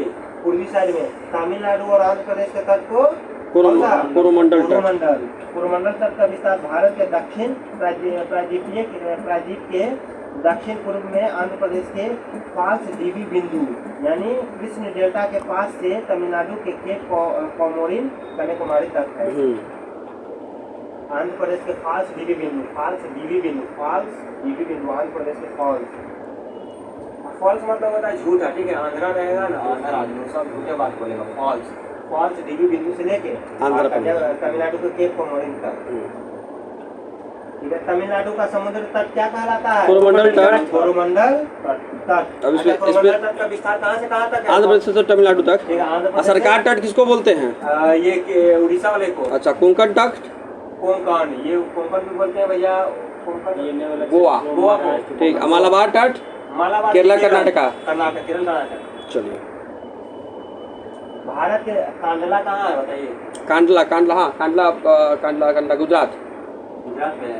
महाराष्ट्र में है। कांडला पोर्ट महाराष्ट्र में होना चाहिए। हाँ, महाराष्ट्र। एगो है ये पारादीप कहाँ पे है? पारादीप उड़ीसा, हाँ, उड़ीसा। भारत के निम्नलिखित तटों में से कौन कृष्ण डेल्टा एवं केप कोमोरिन के मध्य? वही आंध्र प्रदेश से तमिलनाडु, ठीक है। देखिए कितना बढ़िया क्वेश्चन। डेल्टा कोई बोलता है आंध्र प्रदेश में है, केप कोमोरिन तमिलनाडु में है, ठीक है। ये बोलते हैं किसको? कोरोमंडल को। कृष्णा डेल्टा कौन से कृष्णा, कौन से कोरोमंडल? केप ऑफ कोमोरिन के नाम से। निम्नलिखित में से किसे केप कोमोरिन के नाम से भी जाना जाता है? कन्याकुमारी को। भारत के पश्चिम तटीय मैदान के उत्तरी भाग को किस अन्य नाम से जाना जाता है? सुनिए, उत्तरी पश्चिम तटीय, पश्चिम में आ जाइए। हाँ, कोरोमंडल। कौन से? कोरोमंडल। सुनिए, भारत के पश्चिम में आ जाइए, ठीक है। पश्चिम तटीय मैदान के उत्तरी भाग को उत्तर जाइए। अच्छा, पश्चिमी बोला ना? पश्चिमी उत्तर तो कोंकण हो जाएगा ऊपर। कोंकण। अच्छा आ जाइए कर्नाटक तट के बारे में तो ऐसा कुछ दिया हुआ है नहीं अभी। कर्नाटक और केरला को मिला के मालाबार, ठीक है। अब मालाबार बन गया कोरोमंडल। आंध्र प्रदेश और तमिलनाडु बच गया कोंकण को एक पश्चिमी तटीय उत्तरी मैदान बोला जाता है। भारत का उत्तर पश्चिमी तटीय मैदान संकीर्ण है। भारत का पश्चिम तटीय मैदान संकीर्ण है। इसके उत्तरी भाग को कोंकण तट तथा दक्षिणी भाग को मालाबार तट। उत्तर वाले को कौन? 1837 में उसमें नहीं ना मिलता है। मैं काले 1833 में है, जो कि 34 में विधि आयोग का अध्यक्षता किया गया था, ठीक है। हाँ, और वो भी शिक्षा से संबंधित कुछ बात मैं काले, हाँ, अंग्रेजी शिक्षा को महत्व दिया था। वही तो चाहते होता है। चलिए आइए, कह रहा है कि वुड डिस्पैच या वुड डिस्पैच घोषणा पत्र Wood's dispatch British India company के बोर्ड ऑफ कंट्रोल के अध्यक्ष चार्ल्स वुड द्वारा 1854 में, याद रखिएगा, वुड डिस्पैच कब आया था? 1854 में। वुड डिस्पैच कब आया था? 1854 में जारी किया गया था। इस घोषणा पत्र में भारतीयों पर शिक्षा के व्यापक योजना प्रस्तुत की गई। इस घोषणा पत्र में शिक्षा के उद्देश्य, माध्यम, सुधारों आदि पर विचार किया गया। इस घोषणा पत्र को भारत में अंग्रेजी शिक्षा का मैग्ना कार्टा भी कहा जाता है। याद रखिएगा, भारत में शिक्षा का मैग्ना कार्टा किस पत्र को कहता है? वुड डिस्पैच को, यानी 1854 के वुड डिस्पैच को भारत के घोषणा पत्रों के भारतीय शिक्षा, अंग्रेजी शिक्षा का मैग्ना कार्टा कहता है। तो क्वेश्चन पूछेगा, भारत के अंग्रेजी शिक्षा में मैग्ना कार्टा किस घोषणा पत्र को कहा जाता है? वुड डिस्पैच 1854 में। हाँ, प्रस्ताव में सरकार ने पश्चात मतलब वेस्टर्न शिक्षा के प्रचार को अपना उद्देश्य बनाया। शिक्षा कह रहा, उच्च शिक्षा को अंग्रेजी भाषा के माध्यम से दिए जाने वाले बल दिया गया, मतलब जो उच्च शिक्षा को उसको क्या भाषा क्या रहेगा? अंग्रेजी माध्यम रहेगा, परंतु साथ ही देसी भाषा के विकास को भी महत्व दिया गया। इस घोषणा पत्र के अनुसार लंदन विश्वविद्यालय के आधार पर कलकत्ता, बम्बई, मद्रास प्रेसिडेंसी में एक विश्वविद्यालय की स्थापना की गई। मतलब कि जो लंदन विश्वविद्यालय है ना, उसी के आधार में कहाँ कलकत्ता में, बम्बई में, मद्रास के प्रेसिडेंसी में एक विश्वविद्यालय की स्थापना की व्यवस्था की जाए। इसमें इस बात पर बल दिया गया कि सरकारी शिक्षण स्थानों में दी जाने वाली शिक्षा धर्मनिरपेक्ष हो गया ना। शिक्षा के क्षेत्रों में निजी प्रयत्नों को प्रोत्साहित करने के लिए अनुदान सहायता, ग्रांट इन एड की पद्धति चलाने की सिफारिश भी की गई थी। आइए 11 नंबर क्वेश्चन में, चार्ल्स वुड का आदेश पत्र निम्नलिखित में से किससे संबंधित था? शिक्षा से। तो सबका पता है किससे है? शिक्षा से संबंधित है, ठीक है ना? किससे है? शिक्षा से। उसको मैग्ना कार्टा कहते हैं। कब आया था? 1854 में। वुड घोषणा पत्र बोर्ड ऑफ कंट्रोल के अध्यक्ष चार्ल्स वुड के द्वारा 19 जुलाई 1854 को जारी किया गया था। कब गया था? 19 जुलाई 1854 को किया गया था। इस घोषणा पत्र में भारतीय शिक्षा पर व्यापक योजना प्रस्तुत की गई थी, जिसे वुड डिस्पैच का कहा गया। 100 अनुच्छेदों वाला इस प्रस्ताव में शिक्षा के उद्देश्य, माध्यम, सुधारों आदि पर विचार किया गया। इस घोषणा पत्र को भारत में अंग्रेजी शिक्षा का मैग्ना कार्टा भी कहा जाता है। ठीक है, ठीक है। आइए आगे पढ़ते हैं हम लोग। अब क्वेश्चन नंबर 12 हो गया। आइए 12 पे कह रहा है कि नए पश्चात शिक्षा के प्रचार को अपना उद्देश्य बनाया। शिक्षा को, उच्च शिक्षा को अंग्रेजी भाषा के माध्यम दिए जाने वाले पर बल दिया गया, परंतु साथ ही देसी भाषा के विकास को भी महत्व दिया गया। याद रखना, इसमें अंग्रेजी भाषा को भी नहीं, साथ में देसी भाषा में भी। वही तुमको अभी बता रहे थे तो तुम बोला था कि हाँ वो तो होवे करेगा। इसके अनुसार लंदन विश्वविद्यालय के आधार पर कलकत्ता, बम्बई, मद्रास में एक एक विश्वविद्यालय की स्थापना किया। कहाँ? कलकत्ता, बम्बई, मद्रास, कलकत्ता, बम्बई, मद्रास। कौन से विश्वविद्यालय पे? लंदन के विश्वविद्यालय पे। आइए, हंटर कमीशन रिपोर्ट में विकास पर बल जोर दिया गया। किस पर? हंटर कमीशन में किस पे दिया गया? प्राथमिक शिक्षा पर। बोला तकनीकी बोल रहा है भाई, प्राथमिक शिक्षा पर दिया गया। याद रखना, हंटर कमीशन प्राथमिक शिक्षा पर। हंटर कमीशन पूछता है कि हंटर कमीशन का विकास किस शिक्षा पर सबसे अधिक? प्राथमिक की माध्यमिक की उच्च शिक्षा की, बालिकाओं की शिक्षा की, तकनीकी शिक्षा की शिक्षा पे दिया गया। तो प्राथमिक शिक्षा पे दिया गया हंटर, प्राथमिक शिक्षा पे। आइए आगे देख लेते हैं इसके बारे में। क्या 1854 में पश्चात शिक्षा के क्षेत्र में हुई प्रगति की समीक्षा करने के लिए 1882 में लॉर्ड रिपन के डब्ल्यू हंटर की अध्यक्षता में प्रथम भारतीय शिक्षा आयोग की नियुक्ति किया गया। इस आयोग की रिपोर्ट में प्राथमिक शिक्षा के सुधार एवं विकास पर जोर दिया गया। कब? 1882 में। और 1882 में क्या हुआ था? रिपन के टाइम में बताएगा, नियमित जनगणना हुआ था। याद है ना? 1881 में। और वही 1772 में कौन एक्ट आया था? कौन एक्ट था जो लिट्टन लगाया था? वाला जो वारनागुलस प्रेस एक्ट आ जाएगा। क्या तोरा हथियार और कौन था? सशस्त्र रखने वाला हटा दिया था। चलिए, प्रथम भारतीय शिक्षा आयोग की नियुक्ति किसने और किस वर्ष किया था? तो लॉर्ड रिपन ने 1882 में किया था। ठीक है, सही है। प्रथम शिक्षा आयोग की नियुक्ति किसके द्वारा? ये नहीं पूछ रहा, प्रथम शिक्षा आयोग की नियुक्ति किसने और किस वर्ष? तो कब किया? 1872 में। प्रथम शिक्षा आयोग इस जगह शिक्षा आयोग पूछ रहा है। नियुक्ति जैसा अभी बिहार बीपीएससी आयोग है, हाँ, उसी तरह से उस टाइम प्रथम शिक्षा आयोग एगो बना रिपनमा है ना। चलिए, नेशनल काउंसिल ऑफ एजुकेशन की स्थापना कब हुई थी? देखिए, ईवी शिक्षा से है। नेशनल काउंसिल ऑफ एजुकेशन की स्थापना कब हुई थी? 15 अगस्त 1906 में। याद रखिएगा, इस क्वेश्चन बहुत वीवीआई सब क्वेश्चन सब बहुत सीबीएसई का क्वेश्चन है। सब क्वेश्चन पूछ सकता है कि एक तो क्वेश्चन पहला बन रहा है आपका। चलिए आइए कर अगला क्वेश्चन क्या था हमारा, नेशनल काउंसिल ऑफ एजुकेशन की स्थापना कब हुई थी? 15 अगस्त 1906 को, याद रखिएगा 15 अगस्त 1906 में। वही बोलेगा कि रिपन के काल में एजुकेशन शिक्षा आयोग की कब हुई थी पहली बार? 1882 1882 में हुई थी, ठीक है ना, रिपन के काल में। वही क्वेश्चन पूछेगा कि 54 में वुड डिस्पैच आया था, तो उसको क्या बोलते हैं? भारतीय अंग्रेजी शिक्षा का मैग्ना कार्टा कहते हैं। चलिए तो हाँ, अंग्रेजी शिक्षा का याद रखिएगा। 15 अगस्त 1906 में क्या हुआ था? नेशनल काउंसिल ऑफ एजुकेशन का स्थापना हुआ था। नेशनल काउंसिल ऑफ एजुकेशन का स्थापना 15 अगस्त 1906। नेशनल काउंसिल ऑफ एजुकेशन की स्थापना 15 अगस्त 1906। राष्ट्रीय शिक्षा के क्षेत्र में सर्वप्रथम 1905 में रंगपुर नेशनल स्कूल की स्थापना हुई थी। कब हुई थी वो? 1905 में रंगपुर नेशनल स्कूल की स्थापना हुई थी। 16 नवंबर 1905 को कलकत्ता में एक सम्मेलन का आयोजन किया गया।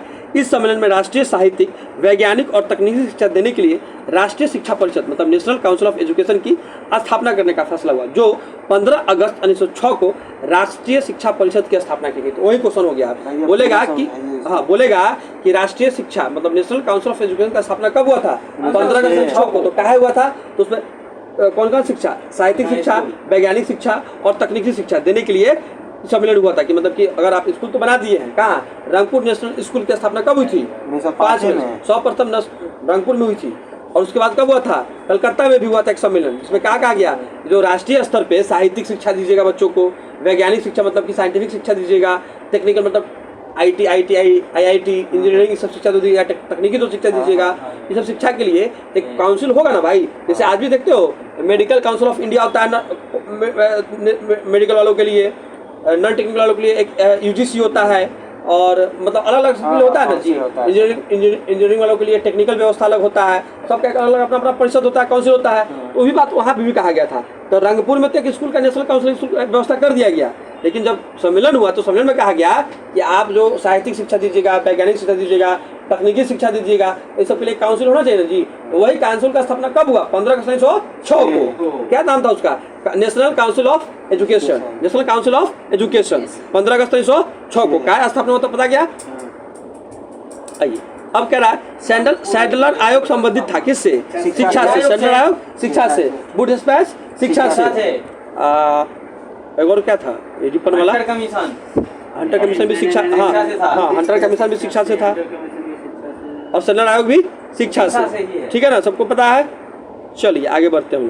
कह रहा है कि सैडलर आयोग शिक्षा से संबंधित था, जो वर्ष 1917 में सरकार के ने कलकत्ता विश्वविद्यालय की संभावनाओं के अध्ययन तथा रिपोर्ट के लिए एक आयोग की नियुक्ति किया। बात सही है। कह रहा है कि सैडलर आयोग शिक्षा से संबंधित था तो था, ठीक है भाई, लेकिन 1917 में जो सरकार था ना कलकत्ता का, कलकत्ता विश्वविद्यालय की संभावना मतलब कि उसमें क्या क्या अध्ययन हो सकता है उस अध्ययन के लिए और रिपोर्ट पेश करने के लिए आयोग की नियुक्ति गई, जो कि कौन था? AME सैडलर था, डॉक्टर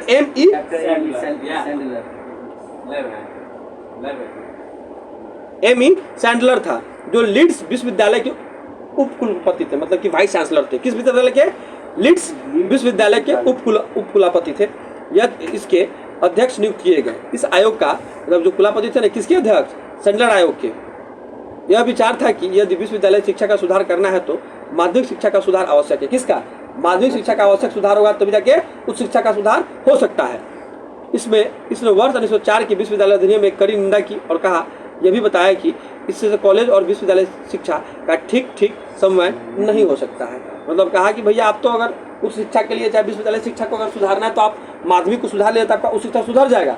लेकिन कहा कि निंदा करते हुए कहा कि यह बात भी बताया कि सिर्फ कॉलेज और विश्वविद्यालय में जो शिक्षा होगा वो ठीक समय नहीं बैठेगा। वो जो प्राथमिक शिक्षा को निंदा किया कि उसको सुधारने से कोई फायदा है नहीं, माध्यमिक से सुधार जाएगा तो उच्च शिक्षा हाँ समय बैठ सकता है। पूछा हुआ बोले ना। आइए अगला क्वेश्चन पूछते हैं। Question number 16। शिक्षा में सुधार हेतु ब्रिटिश सरकार ने सैडलर विश्वविद्यालय आयोग की नियुक्ति कब की थी? था 17 में। तो वही कह रहा है शिक्षा में सुधार करने हेतु, शिक्षा में सुधार हेतु ब्रिटिश सरकार ने, ब्रिटिश सरकार सबको पता है ब्रिटिश, तो सैडलर विश्वविद्यालय के आयोग का नियुक्ति कब किया था? 1917 में। आइए कर अगला क्वेश्चन कि 1902 ईस्वी में लॉर्ड कर्जन ने 2 भारतीय सदस्यों को सम्मिलित करते हुए एक विश्वविद्यालय आयोग गठित किया। वे कौन थे? तो बताइएगा। पहला ऑप्शन बताते हैं, बाल गंगाधर तिलक और सुरेंद्रनाथ बनर्जी, गोपाल कृष्ण गोखले तथा रास बिहारी बोस। सब सही है। सैयद हुसैन बिलग्रामी और सुरेंद्रनाथ बनर्जी, सैयद हुसैन बिलग्रामी और न्यायमूर्ति गुरुदास बनर्जी। उपयुक्त में से कोई नहीं उपयुक्त से अधिक। इसका आंसर क्या होगा? सैयद हुसैन बिलग्रामी और न्यायमूर्ति गुरुदास बनर्जी। ऑप्शन डी इसका सही उत्तर हो जाएगा। ठीक है ना। कह रहा है कि 1902 में लॉर्ड कर्जन का कार्यकाल कोई बताएगा? 99 से 5 1799 से 1905। तो दो सॉरी 1899 से 1999 से 1905 1905। 1798 से 1805 हो जाएगा ब्लेजली। 1798 से 1805। 1902 ईस्वी में लॉर्ड कर्जन ने 2 भारतीय सदस्यों को सम्मिलित किया। किसके लिए? विश्वविद्यालय आयोग गठित किया, जिसमें भारतीय कौन थे? तो सैयद हुसैन बिलग्रामी और गुरुदास बनर्जी। सैयद बिलग्रामी और गुरुदास बनर्जी। सैयद दास बिलग्रामी और गुरुदास बनर्जी। हाँ चलिए आइए आगे बढ़ते हैं। कर्जन के टाइम में हुआ था ये। ठीक है ना, याद रखिएगा इसको। करा वर्षराज लॉर्ड कर्जन ने शैक्षिक सुधारों के तहत 1902 में सर टॉमस रैले की अध्यक्षता में, याद रखिएगा, कहेगा कि विश्वविद्यालय आयोग का अध्यक्षता कौन किया था? रैले ने किया था। लेकिन गवर्नर जनरल कौन था? वर्षराज कौन था? कर्जन। तो एक विश्वविद्यालय आयोग का गठन किया। इस आयोग के सदस्य 2 भारतीय सदस्य सैयद हुसैन बिलग्रामी और न्यायमूर्ति गुरुदास बनर्जी को नियुक्त किया गया। इस आयोग द्वारा दिए गए सुझावों के आधार पर विश्वविद्यालय अधिनियम 1904 पारित किया गया। याद रखिएगा, इस सॉल्यूशन में दिया हुआ है, बस बिलग्रामी और आई नहीं दिया होगा, उसमें खाली दिया गया है कि विश्वविद्यालय आयोग का अध्यक्षता कौन किया था? तो रैले ने किया था। किसके टाइम पीरियड में आया था? कर्जन के टाइम पीरियड में। कर्जन के टाइम कहा जाता है ना, आयोगों का काल कहा जाता है। कर्जन का टाइम आयोगों का काल, आयोगों का काल मतलब इस टाइम में इतना आयोग बना था ना। देखिए विश्वविद्यालय आयोग, हाँ भुखमरी आयोग, हाँ उसके बाद से और पुलिस आयोग, हाँ उसके बाद से और बताइए कोई और? भूमि से भूमि राजस्व विभाग आयोग, मतलब 5-6 आयोग बना है। तो इनका आयोगों का काल किसको कहते हैं? क्वेश्चन पूछता है इसी घुमा के कि आयोगों का काल किसको बोलते हैं? कर्जन के काल आयोगों का काल कहते हैं। बड़ी आयोग बने थे इस काल में। तो बोलेगा कि विश्वविद्यालय का आयोग जो बना था किसका? कर्जन 1902 में बना था। इसकी अध्यक्षता कौन थे? रैले थे। तो इसे याद करेगा ट्रिक क्या होता है। रैली कहाँ निकलता है? विश्वविद्यालय में रैली निकलता है जी। तो रैले विश्वविद्यालय, रैले विश्वविद्यालय का आयोग रैले। अच्छा पुलिस आयोग का अध्यक्ष? पुलिस फ्रेजर रोड में जाते हो? फ्रेजर रोड में जाते हो तो फ्रेजर रोड में पुलिस दिखता है सबसे ज्यादा। तो याद रखिए फ्रेजर आयोग में, फ्रेजर आयोग का पुलिस विभाग का अध्यक्ष फ्रेजर याद रखिएगा। अच्छा भुखमरी, मैकडोनाल्ड जो होता है, मैकडोनाल्ड एमसी डोनाल्ड में जाते हो बर्गर खाने, तो भुखमरी का कौन? डोनाल्ड। ठीक है, मैकडोनाल्ड हो जाएगा। सही है। अच्छा और भी कौन था? कुछ आयोग का नाम बताओ। थॉमस रॉबर्टसन के अध्यक्षता में एक रेलवे आयोग। हाँ रेलवे आयोग तो अलग हो जाएगा। सिंचाई आयोग का हो जाएगा मानक्रीक। देखो मानक्रीक हो जाएगा। दो है, देखो जो तुम बोल रहे हो ना। हाँ 2 आदमी है। सिंचाई आयोग में 2 है, मानक्रीक। हाँ सिंचाई कर्जन के टाइम में मानक्रीक हो जाएगा। सर गौरव क्या है? कॉलिन। चलिए आइए अगला क्वेश्चन पढ़िए, उतना बहुत हो जाएगा वो। लॉर्ड मैकाले संबंधित है किससे? लॉर्ड मैकाले तो कैसे? शिक्षा से। याद रखिएगा, अंग्रेजी शिक्षा से नहीं, अंग्रेजी शिक्षा से। मैकाले किससे है? अंग्रेजी शिक्षा से। याद रखिएगा। आइए अगला क्वेश्चन नंबर 19 पे आइए, खटाखट जल्दी। कुछ नहीं इसमें सीधे, हाँ एक बार पढ़ देते हैं। भारतीय शिक्षा पद्धति में भाषा संबंधित विवाद पर अपना विवरण देने के लिए विलियम बेंटिंक ने अपनी काउंसिल में विधि सदस्य अध्यक्षता लॉर्ड मैकाले के लोक शिक्षा समिति का प्रमुख नियुक्ति किया था। याद है विधि सदस्य कब आया था? 33 में। 33 अधिनियम से 1834 में ये विधि आयोग के अध्यक्ष बने थे। कौन? मैकाले। और किसके टाइम? विलियम बेंटिंक के टाइम पे। ठीक है चलिए। मैकाले ने भारत में शिक्षा हेतु अंग्रेजी भाषा का समर्थन किया था। याद रखिएगा मैकाले किसका समर्थन किया था? अंग्रेजी शिक्षा का किया था। याद रखिएगा। आइए अगला क्वेश्चन नंबर 19। भारत के औपनिवेशिक काम में अधोमुखी निष्पंदन सिद्धांत किस क्षेत्र से संबंधित है? तो शिक्षा क्षेत्र से। याद रखिएगा अधोमुखी निष्पंदन सिद्धांत किससे है? शिक्षा से। अरे औपनिवेशिक करा कि भारत के जो औपनिवेशिक मतलब क्या होता है? अंग्रेज लोगों के हम लोग औपनिवेशिक गुलाम थे। तो औपनिवेशिक उसी देशों को बुलाता है। तो भारत में औपनिवेशिक काम में मतलब कि जो अंग्रेजों का जो काम था उसमें अधोमुखी निष्पंदन सिद्धांत किस क्षेत्र से संबंधित था? शिक्षा से। याद रखिएगा, इसको तोड़ के बनाइएगा, बन जाएगा। भारत के औपनिवेशिक काल में अधोमुखी निष्पंदन सिद्धांत the theory of downward filtration शिक्षा के क्षेत्र से संबंधित था। इस सिद्धांत का अर्थ था कि शिक्षा समाज के उच्च वर्ग को ही दी जाए। शिक्षा किसको दी जाए? उच्च समाज का उच्च वर्ग लोगों को ही दिया जाए। इस वर्ग से छन कर ही शिक्षा का असर जन सम्मान तक पहुँचे। मैकाले का कहना था कि सीमित साधनों से समस्त जनता को शिक्षित करना असंभव है। मतलब कि साधन अगर सीमित हो ना तो ये संभव नहीं है कि सबको आप शिक्षित कर सके। किसका कहना था? मैकाले का। आइए, भारत में शैक्षिक नीति के में फिल्ट्रेशन थ्योरी के प्रतिपादन कौन थे? मैकाले थे। याद क्या? फिल्टर अभी ना बोला कि छन छन के नीचे तक जाना संभव शिक्षा नहीं है, सिर्फ उच्च लोगों को ही देना का। उस टाइम में क्या था कि सिर्फ अंग्रेजी शिक्षा जो था ना, उच्च लोगों को ही देने का जरूरत था। लेकिन मैकाले कहा कि अगर नीचे वर्गों को ही शिक्षा देना है तो फिल्ट्रेशन थ्योरी के तहत नहीं जा पहुंचेगा शिक्षा। इसका कहने का मतलब था फिल्ट्रेशन जो थ्योरी है ना, ये आप छन छन के नीचे तक मतलब और अन्य जो जनमानस है, जो लोग मतलब कि जो जनमानस है उन तक ये क्या नहीं जा पाएगा। मतलब उच्च वर्ग को शिक्षा देना था, बाकी नीचे वाला को लेना था। उसी ये मैकाले का कहना नहीं था, आप क्वेश्चन नहीं समझे। मैकाले का कहना था कि शिक्षा सब लोगों की जरूरत है, लेकिन सब लोगों के पास नहीं पहुंच पाती है, सिर्फ कुछ लोगों के पास ही शिक्षा है या दी गई है। उस टाइम तक का ये न्यूज था। तो वही कहा कि फिल्ट्रेशन थ्योरी प्रतिपादक जो था, इसका कहने का मतलब था कि शिक्षा समाज के उच्च वर्गों को ही दी जाए, इससे वर्ग से छन छन कर ही शिक्षा का असर जन समाज तक पहुंचेगा। मतलब अगर हम तुमको कुछ ज्ञान देंगे तो तुम्हारे पास कुछ पहुंचेगा, लेकिन जो हम प्योर अगर क्लास में चाहे जो हम प्योर जो क्लास करके आए चाहे पढ़ कर आए हैं, वो तुम्हारे पास प्योर तो नहीं नॉलेज आ पाएगा। हम जो तुमको बताएं आम समझ में आएगा, तो वही था, छन छन कर जाएगा। आइए, तो वही कह रहा है कि फिल्ट्रेशन थ्योरी के प्रतिपादक कौन थे? लॉर्ड मैकाले थे।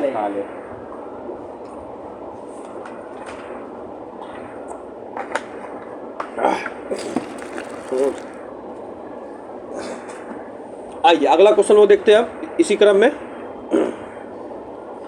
भारत में आधुनिक शिक्षा प्रणाली की नींव किससे पड़ी थी?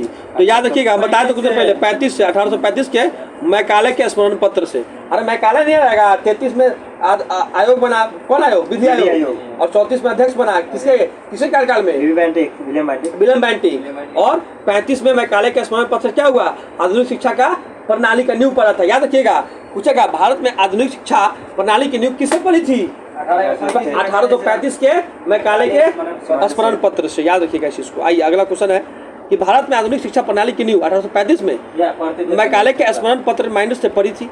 मैकाले ने भारतीय रीति रिवाजों के लिए अपना तिरस्कार इन शब्दों में व्यक्त किया: यूरोप के एक अच्छे पुस्तकालय की एक अलमारी के एक कक्ष भारत और अरब के समस्त साहित्य से अधिक मूल्यवान है। लॉर्ड विलियम बेंटिक ने काल में 7 मार्च 1835 के प्रस्ताव द्वारा मैकाले का दृष्टि अपना लिया। ठीक है, समझ में आया कुछ की नहीं? कि आगे बढ़े? पूरे समझ में आ गया, तब से चलेगा। इतना भागना नहीं है भाई, ट्रेन थोड़े पकड़ना है। आइए, निम्नलिखित में से किसने अंग्रेजी शिक्षा की नींव पड़ी थी? तो अब बताइए दिए हैं 35 के मैकाले के अधिनियम से। ठीक है ना, यही ना होगा? 1 2 3 ऑप्शन क्या है? 1 2 3 तीन हो जाएगा। अंग्रेजी शिक्षा की नींव किससे पड़ी थी? तो चार्टर अधिनियम से 13 के, जनरल कमेटी ऑफ पॉलिटिक्स 1823 और 5 बात अलग बात से, मतलब तीनों आंसर हो जाएगा। ठीक है ना, 1 2 3 मैकाले से तो, हाँ मैकाले से तो पढ़वे किया है, इसमें इस सब का भी रोल रहा है। उसमें तो थबे था कि कहता है बात 13 में भी जब नहीं इस समझ में नहीं आया है। हाँ, अरे अंग्रेजी शिक्षा की नींव पड़ी तो इधर आगे पढ़ा, लेकिन उस टाइम में भी अंग्रेजी शिक्षा का ही नींव पड़ा था। तो 13 में तो 1 लाख रुपया खर्चा हमारे शिक्षा पे थोड़ी किया था, वो अपने फायदा के लिए नहीं किया था कि हम लोगों को अंग्रेजी शिक्षा देंगे ताकि हमारे काम काज में क्या है, फायदा हो। उसके बाद से general committee of public transaction का करता था, उसी के लिए फायदा होता था। हाँ हाँ, आइए हम पढ़ देते हैं। अरे पढ़ देते आओ ना। ईस्ट इंडिया कंपनी ने ओरिएंटल शिक्षा के प्रचलित प्रणाली को प्रोत्साहित किया तथा पश्चिमी शिक्षा और अंग्रेजी भाषा को बढ़ावा दिया। 1813 के चार्टर अधिनियम में भारत में शिक्षा के प्रसार के लिए प्रतिवर्ष 1 लाख रुपए खर्च करने के प्रावधान को अपनाया गया। 1823 में जनरल कमेटी ऑफ पब्लिक इंट्रांजेक्शन का गठन किया गया। याद रखिएगा, general committee of public transaction का गठन कब किया गया? 1823 में। याद रखिएगा इस चीज को, मारिए नहीं, मार ही दीजिए, क्योंकि क्वेश्चन पूछ सकता है कि public committee of general committee of public in transaction का गठन कब किया गया? 1800 इंस्ट्रक्शन का कब किया? 1823 में किया गया, जिसकी जिम्मेदारी शिक्षा के लिए 1 लाख रुपए देने का गारंटी की थी। समिति में 10 यूरोपीय सदस्यों के शामिल थे, जिसके बाद governor general Lord William Cavendish Bentinck, वही विलियम बेंटिक 1828 से 35 ईस्वी के शासनकाल में 7 मार्च 1835 को लॉर्ड मैकाले के प्रस्ताव को स्वीकृत कर भारत की अंग्रेजी शिक्षा उच्च शिक्षा माध्यम बना लिया। करा कि भारत में जो अंग्रेजी शिक्षा था ना, उसको उच्च शिक्षा का माध्यम बना लिया। उच्च शिक्षा मीडियम स्कूल या लोअर स्कूल में नहीं, उच्च शिक्षा में अपना लिया। भारत में एंग्लिस्टिक शिक्षा के समर्थकों का नेतृत्व मुनरो एवं एलिफिस्टन, जबकि H.T. प्रिंसेप प्राच्य ओरिएंटल शिक्षा के समर्थकों का नेतृत्व थे। हो गया, आगे आइए अगला क्वेश्चन। अरे मुनरो एलिफिंस्टन जो था ना इंग्लिश की सबका समर्थन करता था, लेकिन ओरिएंटल शिक्षा का जो था प्रिंसिप था प्राच का। प्राची मतलब का पुराना जो हम लोग का जो शिक्षा है ना हिंदी वाला जो वो उसका मतलब बोल रहा है। आइए अगला, किसके शासनकाल में भारत में अंग्रेजी शिक्षा आरंभ की गई थी? तो लॉर्ड विलियम बेंटिक बोल सकते हैं आप डायरेक्ट। लॉर्ड विलियम बेंटिक के काल में अंग्रेजी शिक्षा काल में देख रहे ना लॉर्ड विलियम बेंटिक के शासनकाल में कौन था? हाँ। विलियम बेंटिक बोलते हैं। बस आइए अगला क्वेश्चन, आइए अगला इसको पढ़ लेते हैं पहले एक बार। कह रहा कि Lord governor general Lord William Bentinck Cavendish 2835 ईस्वी के शासनकाल में 7 मार्च 1835 को लॉर्ड मैकाले के प्रस्ताव को स्वीकृत कर दिया। याद रखना 7 मार्च 1835 को स्वीकृत कर दिया कौन? विलियम बेंटिक ने। हाँ, कर भारत में अंग्रेजी उच्च शिक्षा के माध्यम बना लिया। भारत में आंग्ल शिक्षा के समर्थक के नेतृत्व मुनरो और एलिफिंस्टन ने किया, जबकि एसटी प्रिंसेप ने प्राच शिक्षा का समर्थन किया। याद रखिएगा, ये बार बार एक ही चीज को दोहरा रहा है, ठीक है ना?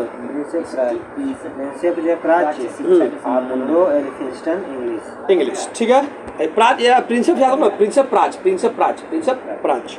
भारत, आइए अगला क्वेश्चन क्या नंबर है? 24 नंबर में आइए।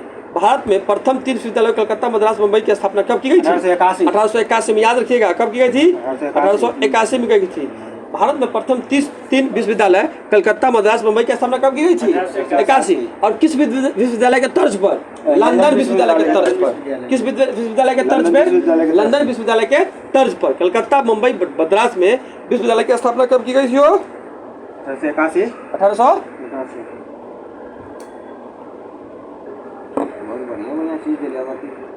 लगाया था 72 में बंद कर दिया था। चलिए आइए लोग आगे देखते हैं। अगला क्वेश्चन हम लोग का क्या कह रहा है? कह रहा है अगला question, Mohammedan Anglo oriental college Aligarh की स्थापना निम्नलिखित से किस वर्ष हुई थी? 1885 में, 75 में हुई थी, ठीक है ना? सैयद अली ने किया था, पढ़ लिए हैं अभी तो बताएं। क्वेश्चन नंबर 28 पे आए हम लोग। 25 नंबर को 25 छूट गया क्या? सॉरी। अच्छा, हम सीधे अगला पेज में चले गए थे। चलिए, कह रहा है कि किसके सतत प्रयत्नों से बम्बई में प्रथम महिला विश्वविद्यालय की स्थापना हुई थी? तो डीके कर्वे। याद है ना, अभी कुछ देर पहले लोग पढ़े थे। किसके से? डीके कर्वे से। याद है ना जी? चलिए आइए अगला। विधवा के भी यही किया था। हाँ, विधवा महिला का आगे दे देगा। डीके कर्वे के सतत प्रयत्नों से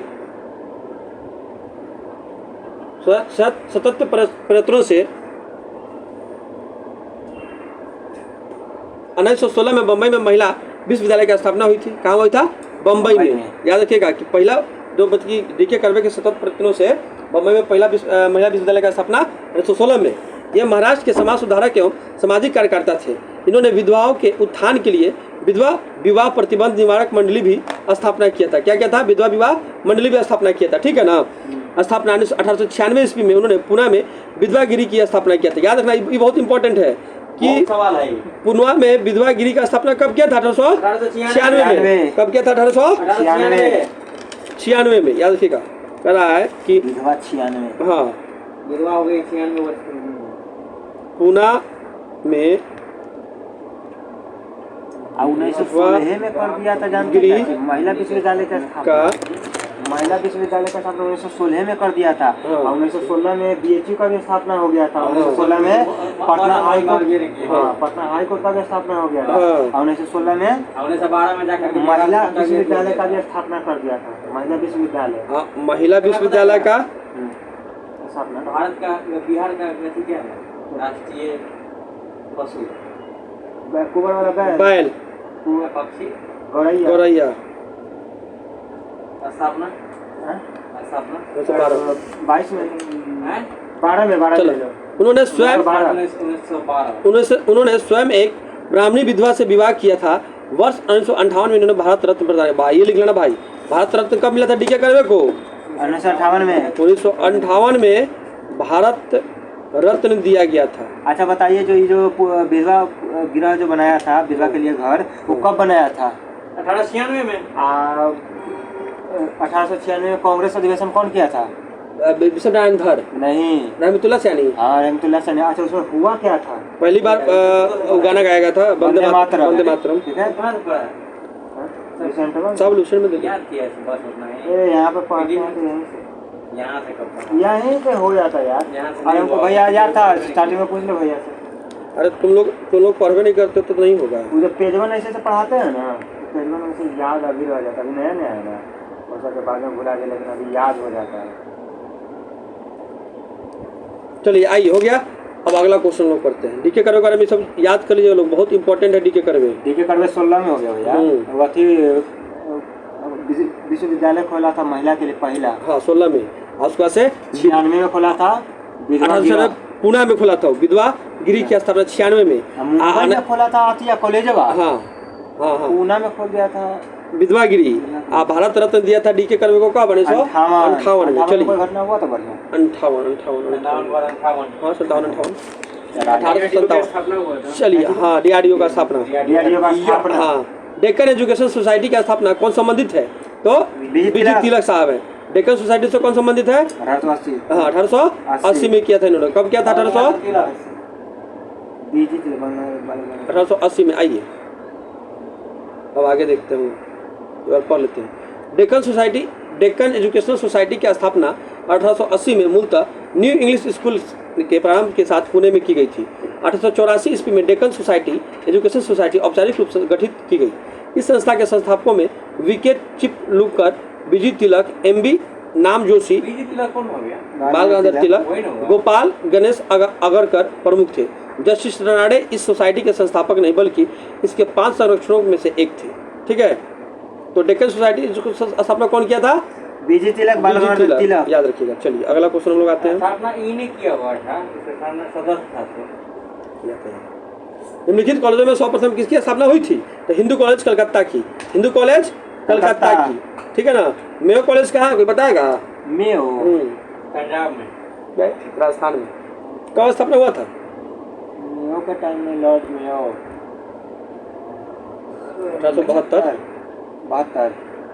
चलिए आइए, कह रहा है अजमेर में हुआ था, ये देख लेते हो इस दिया हुआ। राजा राम मोहन राय आधुनिक शिक्षा के सबसे प्रारंभिक प्रवक्ताओं में से एक थे, सबको पता है। 1817 में इन्होंने डेविड हेयर और अलेक्जेंडर डफ के साथ मिलकर कलकत्ता में हिंदू कॉलेज की स्थापना की थी। तो याद रखिएगा, हिंदू कॉलेज का स्थापना कब? 1817 में। हिंदू कॉलेज का स्थापना कब? 1817 में। बाप रे बाप, दे देता ऑप्शन में बच्चे 1816 तो मारते हैं, 1916 दे देते तो खटाक से मार दे। हिंदू कॉलेज 1877 में किसके साथ? राजा राम मोहन राय मिलके डेविड हेयर एवं अलेक्जेंडर डफ के साथ मिलकर किया था। कहाँ? कलकत्ता में। हाँ, मेयो कॉलेज का स्थापना 1875, तुम सही था, ठीक है ना। मेयो कॉलेज का स्थापना 1875 में अजमेर में। कहाँ क्या था? अजमेर में, राजस्थान में। बोलबे क्या है? मेयो कॉलेज का स्थापना कब? 1875 में, याद रखिएगा। अजमेर में है। आई कहाँ गया था? कलकत्ता में। आगे आइए, अब मेयो कॉलेज का स्थापना 1875 में अजमेर में। मेयो 1875 में अजमेर में। आगे आइए, आगे कह रहा है एंग्लो ओरिएंटल मुस्लिम एंग्लो ओरिएंटल कॉलेज का स्थापना 1875 में हुआ है, अलीगढ़ में। सैयद अली क्या था? सैयद अली नाम था। दिल्ली कॉलेज का स्थापना 1824 में। दिल्ली कॉलेज का स्थापना 1824 में, इसको लिख लीजिएगा। दिल्ली कॉलेज का स्थापना कब? 1824। चलिए आगे बढ़ते हैं, क्वेश्चन नंबर 28 में आइए। अभी जस्ट क्वेश्चन लोग पढ़े हैं कि Mohammedan Anglo oriental college Aligarh की स्थापना कब की गई थी? 1875 में किया गया था, ठीक है ना। आइए अगला क्वेश्चन। मेयो भी 1875। हाँ, हिंदू विश्वविद्यालय का 1817। डेविड हेयर और अलेक्जेंडर डफ के साथ मिलकर निम्नलिखित में से किसने कलकत्ता में हिंदू कॉलेज का स्थापना किया था? तो कौन किया था? मोहन राय। याद रखिएगा, राजा राम मोहन राय। चलिए अगला क्वेश्चन, क्वेश्चन नंबर 30। भारत में औपनिवेशिक शासन के दौरान शैक्षणिक संस्थानों में संदर्भ में निगम सुनिश्चित करना है। चलिए, बनारस कॉलेज का स्थापना कौन किया था? बताइए जल्दी। तो हेस्टिंग्स के साथ। इसमें कौन करा है? इसमें कौन सुमेलित? अरे कौन सुमेलित? अरे यार सुनो पहले चुपचाप। इसमें क्वेश्चन बोल रहा है कौन सुमेलित है? तो बनारस हिंदू कॉलेज का स्थापना विलियम जोन्स नहीं किया है, एकदम गलत है। कलकत्ता मदरसा का वारेन हेस्टिंग्स किया है। विलियम फोर्ट कॉलेज का स्थापना वेलेस्ली गलत है। केवल 2 सही हो जाएगा। इसमें कौन सुमेलित करना था हम लोग? आइए इसमें पढ़ लेते हैं, करते हैं। बनारस संस्कृत महाविद्यालय का जोनागन डक्कन 1791 में किया था, ठीक है। मदरसा कॉलेज का स्थापना वारेन हेस्टिंग्स 1780 में किया था, ठीक है। फोर्ट विलियम कॉलेज का लॉर्ड रिचर्ड कोली वेजली ने किया था, 1800 ईस्वी में किया था, ठीक है। उत्तर सही आंसर बी होगा। आइए तीसरा में भी दे ले भैया, अर्थर वेलेजली दिया हुआ है। आई कौन वेलेजली है? कोले वेलेजली है, ठीक है ना। आइए क्वेश्चन नंबर 31। आइए कह रहा है 31 में कि भैया एक मिनट, बनारस का संस्कृत कॉलेज अलग है और BHU अरे उसी को बाद में बीएचयू बना दिया गया 1916 में मदन मोहन मालवीय द्वारा स्थापना कर दिया गया। बनारस संस्कृत कॉलेज। जी देखो संस्कृत कॉलेज का 1791 में स्थापना हुआ था डंगन द्वारा। अब बाद में चल के मदन मोहन मालवीय ने क्या किया, बीएचयू का स्थापना उसी को कन्वर्ट करके 1916 में कर दिया। मतलब अपने से बिल्डिंग विल्डिंग नहीं बनाया था, ऐसा कुछ था कुछ बनाया था लेकिन उसी को कन्वर्ट कर दिया। अच्छा चलिए आइए, कह रहा कि ब्लेजली ने कलकत्ता में फोर्ट विलियम कॉलेज की स्थापना किस लिए किया था। अब किस लिए किया था ये पूछ रहा है कलकत्ता में। तो उसने लंदन में स्टेट बोर्ड ऑफ डायरेक्टर्स में ऐसा करने को कहा था? नहीं भाई साहब, ऐसा करने को नहीं कहा था। वह भारत में प्राच्य ज्ञान की प्रति अभिरुचि पूर्ण जागृत कर नहीं। यह वह विलियम कैरी तथा उसके सहयोगी द्वारा योगदान प्रदान करता था? नहीं। वह ब्रिटिश नागरिकों को भारत में प्रशासन हेतु शिक्षा प्रशिक्षित करता था? एकदम सही हो जाएगा। जानते थे क्या किया था कि जो अंग्रेज आ रहा ना कर्मचारी लोग उसको तो यहाँ पे एडमिशन कराएगा, यहाँ का शिक्षा के बारे में, यहाँ के संस्कृति धर्म, यहाँ का जो हम लोग का भौगोलिक है प्रशासन से पढ़ाएगा, फिर उसको यहाँ पे बहाल करेगा ताकि अच्छे अच्छे से काम कर सके यहाँ पे। हाँ तुम बताओ भाई कैसा होता था फिर? देखिए होता क्या था कि इसलिए लोग को अथी करता था कि यहाँ का आदमी सब शिक्षित बनाना चाहता था। यहाँ के आदमी को नहीं। क्वेश्चन लास्ट ऑप्शन पढ़े हो? ब्रिटिश नागरिक को शिक्षित करना था ऐसा तो बोलेगा तो लंदन में भी खुला हुआ था कॉलेज। भारत में प्रशासन हेतु प्रशिक्षित करना चाहता था। किसको? ब्रिटिश नागरिक को। तो ब्रिटिश नागरिक को करता था, तुम करा कि नहीं भैया यहाँ के लोगों यहाँ के लोगों को करने के लिए दूसरा था। अब आगे बढ़ते हैं। कह रहा कि कलकत्ता में ईस्ट इंडिया कंपनी ने के तत्कालीन गवर्नर जनरल वेलेस्ली द्वारा 10 जुलाई 1800 को फोर्ट विलियम कॉलेज की स्थापना की गई। कब की गई? इस कॉलेज की स्थापना का मुख्य उद्देश्य ब्रिटिश सिविल सेवकों को भारत में प्रशासन हेतु फारसी और हिंदुस्तानी भाषा का शिक्षा देना था। समझ में आ गया? अब क्या क्या था इसमें? जो उसके आते थे ना तो फारसी में और हिंदुस्तानी भाषा को शिक्षा दे के और यहाँ के लोगों में कि कैसे क्या करना नहीं करना बातचीत करेगा। अरे जब तक तुम लोकल लैंग्वेज नहीं जान पाओगे तब तक वहाँ पे कभी एग्जिस्ट कर पाओगे नहीं कर पाओगे। तो लोकल लैंग्वेज जानने के लिए क्या करता था, अपना कॉलेज क्लास कॉलेज में अपने लोगों को प्रशिक्षित करता था, तब यहाँ पे बहाल करता था। आइए अगला क्वेश्चन। अगला क्वेश्चन कह रहा है कि फोर्ट विलियम कॉलेज की स्थापना के संदर्भ में कौन सा कथन सही है। तो आइए देखते हैं। इसकी स्थापना 10 जून 1800 को कलकत्ता फोर्ट विलियम कॉलेज के कॉम्प्लेक्स में हुई थी। जून नहीं होगा, क्या हो जाएगा? जुलाई हो जाएगा यहाँ पे। चलिए इस कॉलेज इसका स्थापना मुख्य उद्देश्य ब्रिटिश अधिकारियों को भारतीय भाषाओं का शिक्षा देना था। एकदम दो सही हो जाएगा। तो याद करिए देखिए कितना सटाक के आंसर दिया है। 10 जून 1800 सही दिया है लेकिन 10 जून जुलाई में कंफ्यूजन कर दिया है। इसी में कंफ्यूज आ जाइएगा लोग। कितना सटा के नहीं देगा, छोटा मोटा ये सब तो पीसीएस का क्वेश्चन है इसका तो लेकिन याद रखिएगा तो सही रहेगा। निम्नलिखित में से किसने भारतीय विश्वविद्यालयों में धार्मिक शिक्षा के प्रबल रूप से वकालत की थी? किसने किया था? तो मदन मोहन मालवीय। हाँ धार्मिक शिक्षा दिया जाए। कह रहा कि भारतीय विश्वविद्यालयों में धार्मिक शिक्षा के लिए मदन मोहन मालवीय ने प्रबल रूप से वकालत की थी। मदन मोहन मालवीय अग्रणी राष्ट्रवाद तथा देशभक्त थे। वे आरंभ में एक स्कूल अध्यापक तथा बाद में व्यवसाय से वकील रहे। हिंदू बनारस विद्यालय का शिलान्यास निम्न से किसने किया था? मदन मोहन मालवीय ने। कब किया था? 1916 में बहुत सारा काम हुआ, याद रख लीजिएगा। लॉर्ड हार्डिंग किया था जी। हाँ अरे 13 से 23 काल लॉर्ड हार्डिंग का, लेकिन ये भी थे, क्या नाम है इनका, ये भी थे। आइए देख लेते हैं। बनारस विश्वविद्यालय का शिलान्यास 4 फरवरी 1916 के बसंत पंचमी के दिन तत्कालीन वर्ष लॉर्ड हार्डिंग द्वारा किया गया था। क्वेश्चन घुमा दिया है। निम्नलिखित में से किसने सर्वप्रथम केंद्रीय विश्वविद्यालय घोषित किया था? अरे मतलब जाके उद्घाटन जूता नहीं काटता है। निम्नलिखित में से किसे सर्वप्रथम केंद्रीय विश्वविद्यालय घोषित किया गया था? बताइए तो जल्दी से। बीएचयू बनारस हिंदू विश्वविद्यालय को। ठीक है आइए इसके बारे में थोड़ा कुछ पढ़ लेते हैं। खत्म हो गया तो क्या हो गया, आगे पहले पढ़ लो करा है। देखो इसमें दे देगा कि केंद्रीय विश्वविद्यालयों में से बनारस हिंदू विश्वविद्यालय बनारस को सबसे पहले केंद्रीय विश्वविद्यालय का दर्जा दिया गया। इसकी स्थापना श्रेय 1916 में महामाना मदन मोहन मालवीय जी को जाता है। आ गया। लेकिन शिलान्यास कौन किया था? लॉर्ड हार्डिंग द्वितीय ने किया था। चलिए अगला है प्रेसों का विकास। इसमें 10-5 क्वेश्चन पढ़ लेके रहने दिया जाए। चलिए आज यहीं तक रहने दीजिए, बाकी कल हम लोग पढ़ेंगे और बाकी आप लोग रिविजन करके आते रहिए और अगली बार थोड़ा याद करके आइए। और टेस्ट संडे को टेस्ट है तो टेस्ट को नजर रखते आप लोग। कल रिवीजन होगा और रिवीजन फुल रिवीजन होगा बढ़िया से। चलिए नमस्कार दोस्तों, धन्यवाद।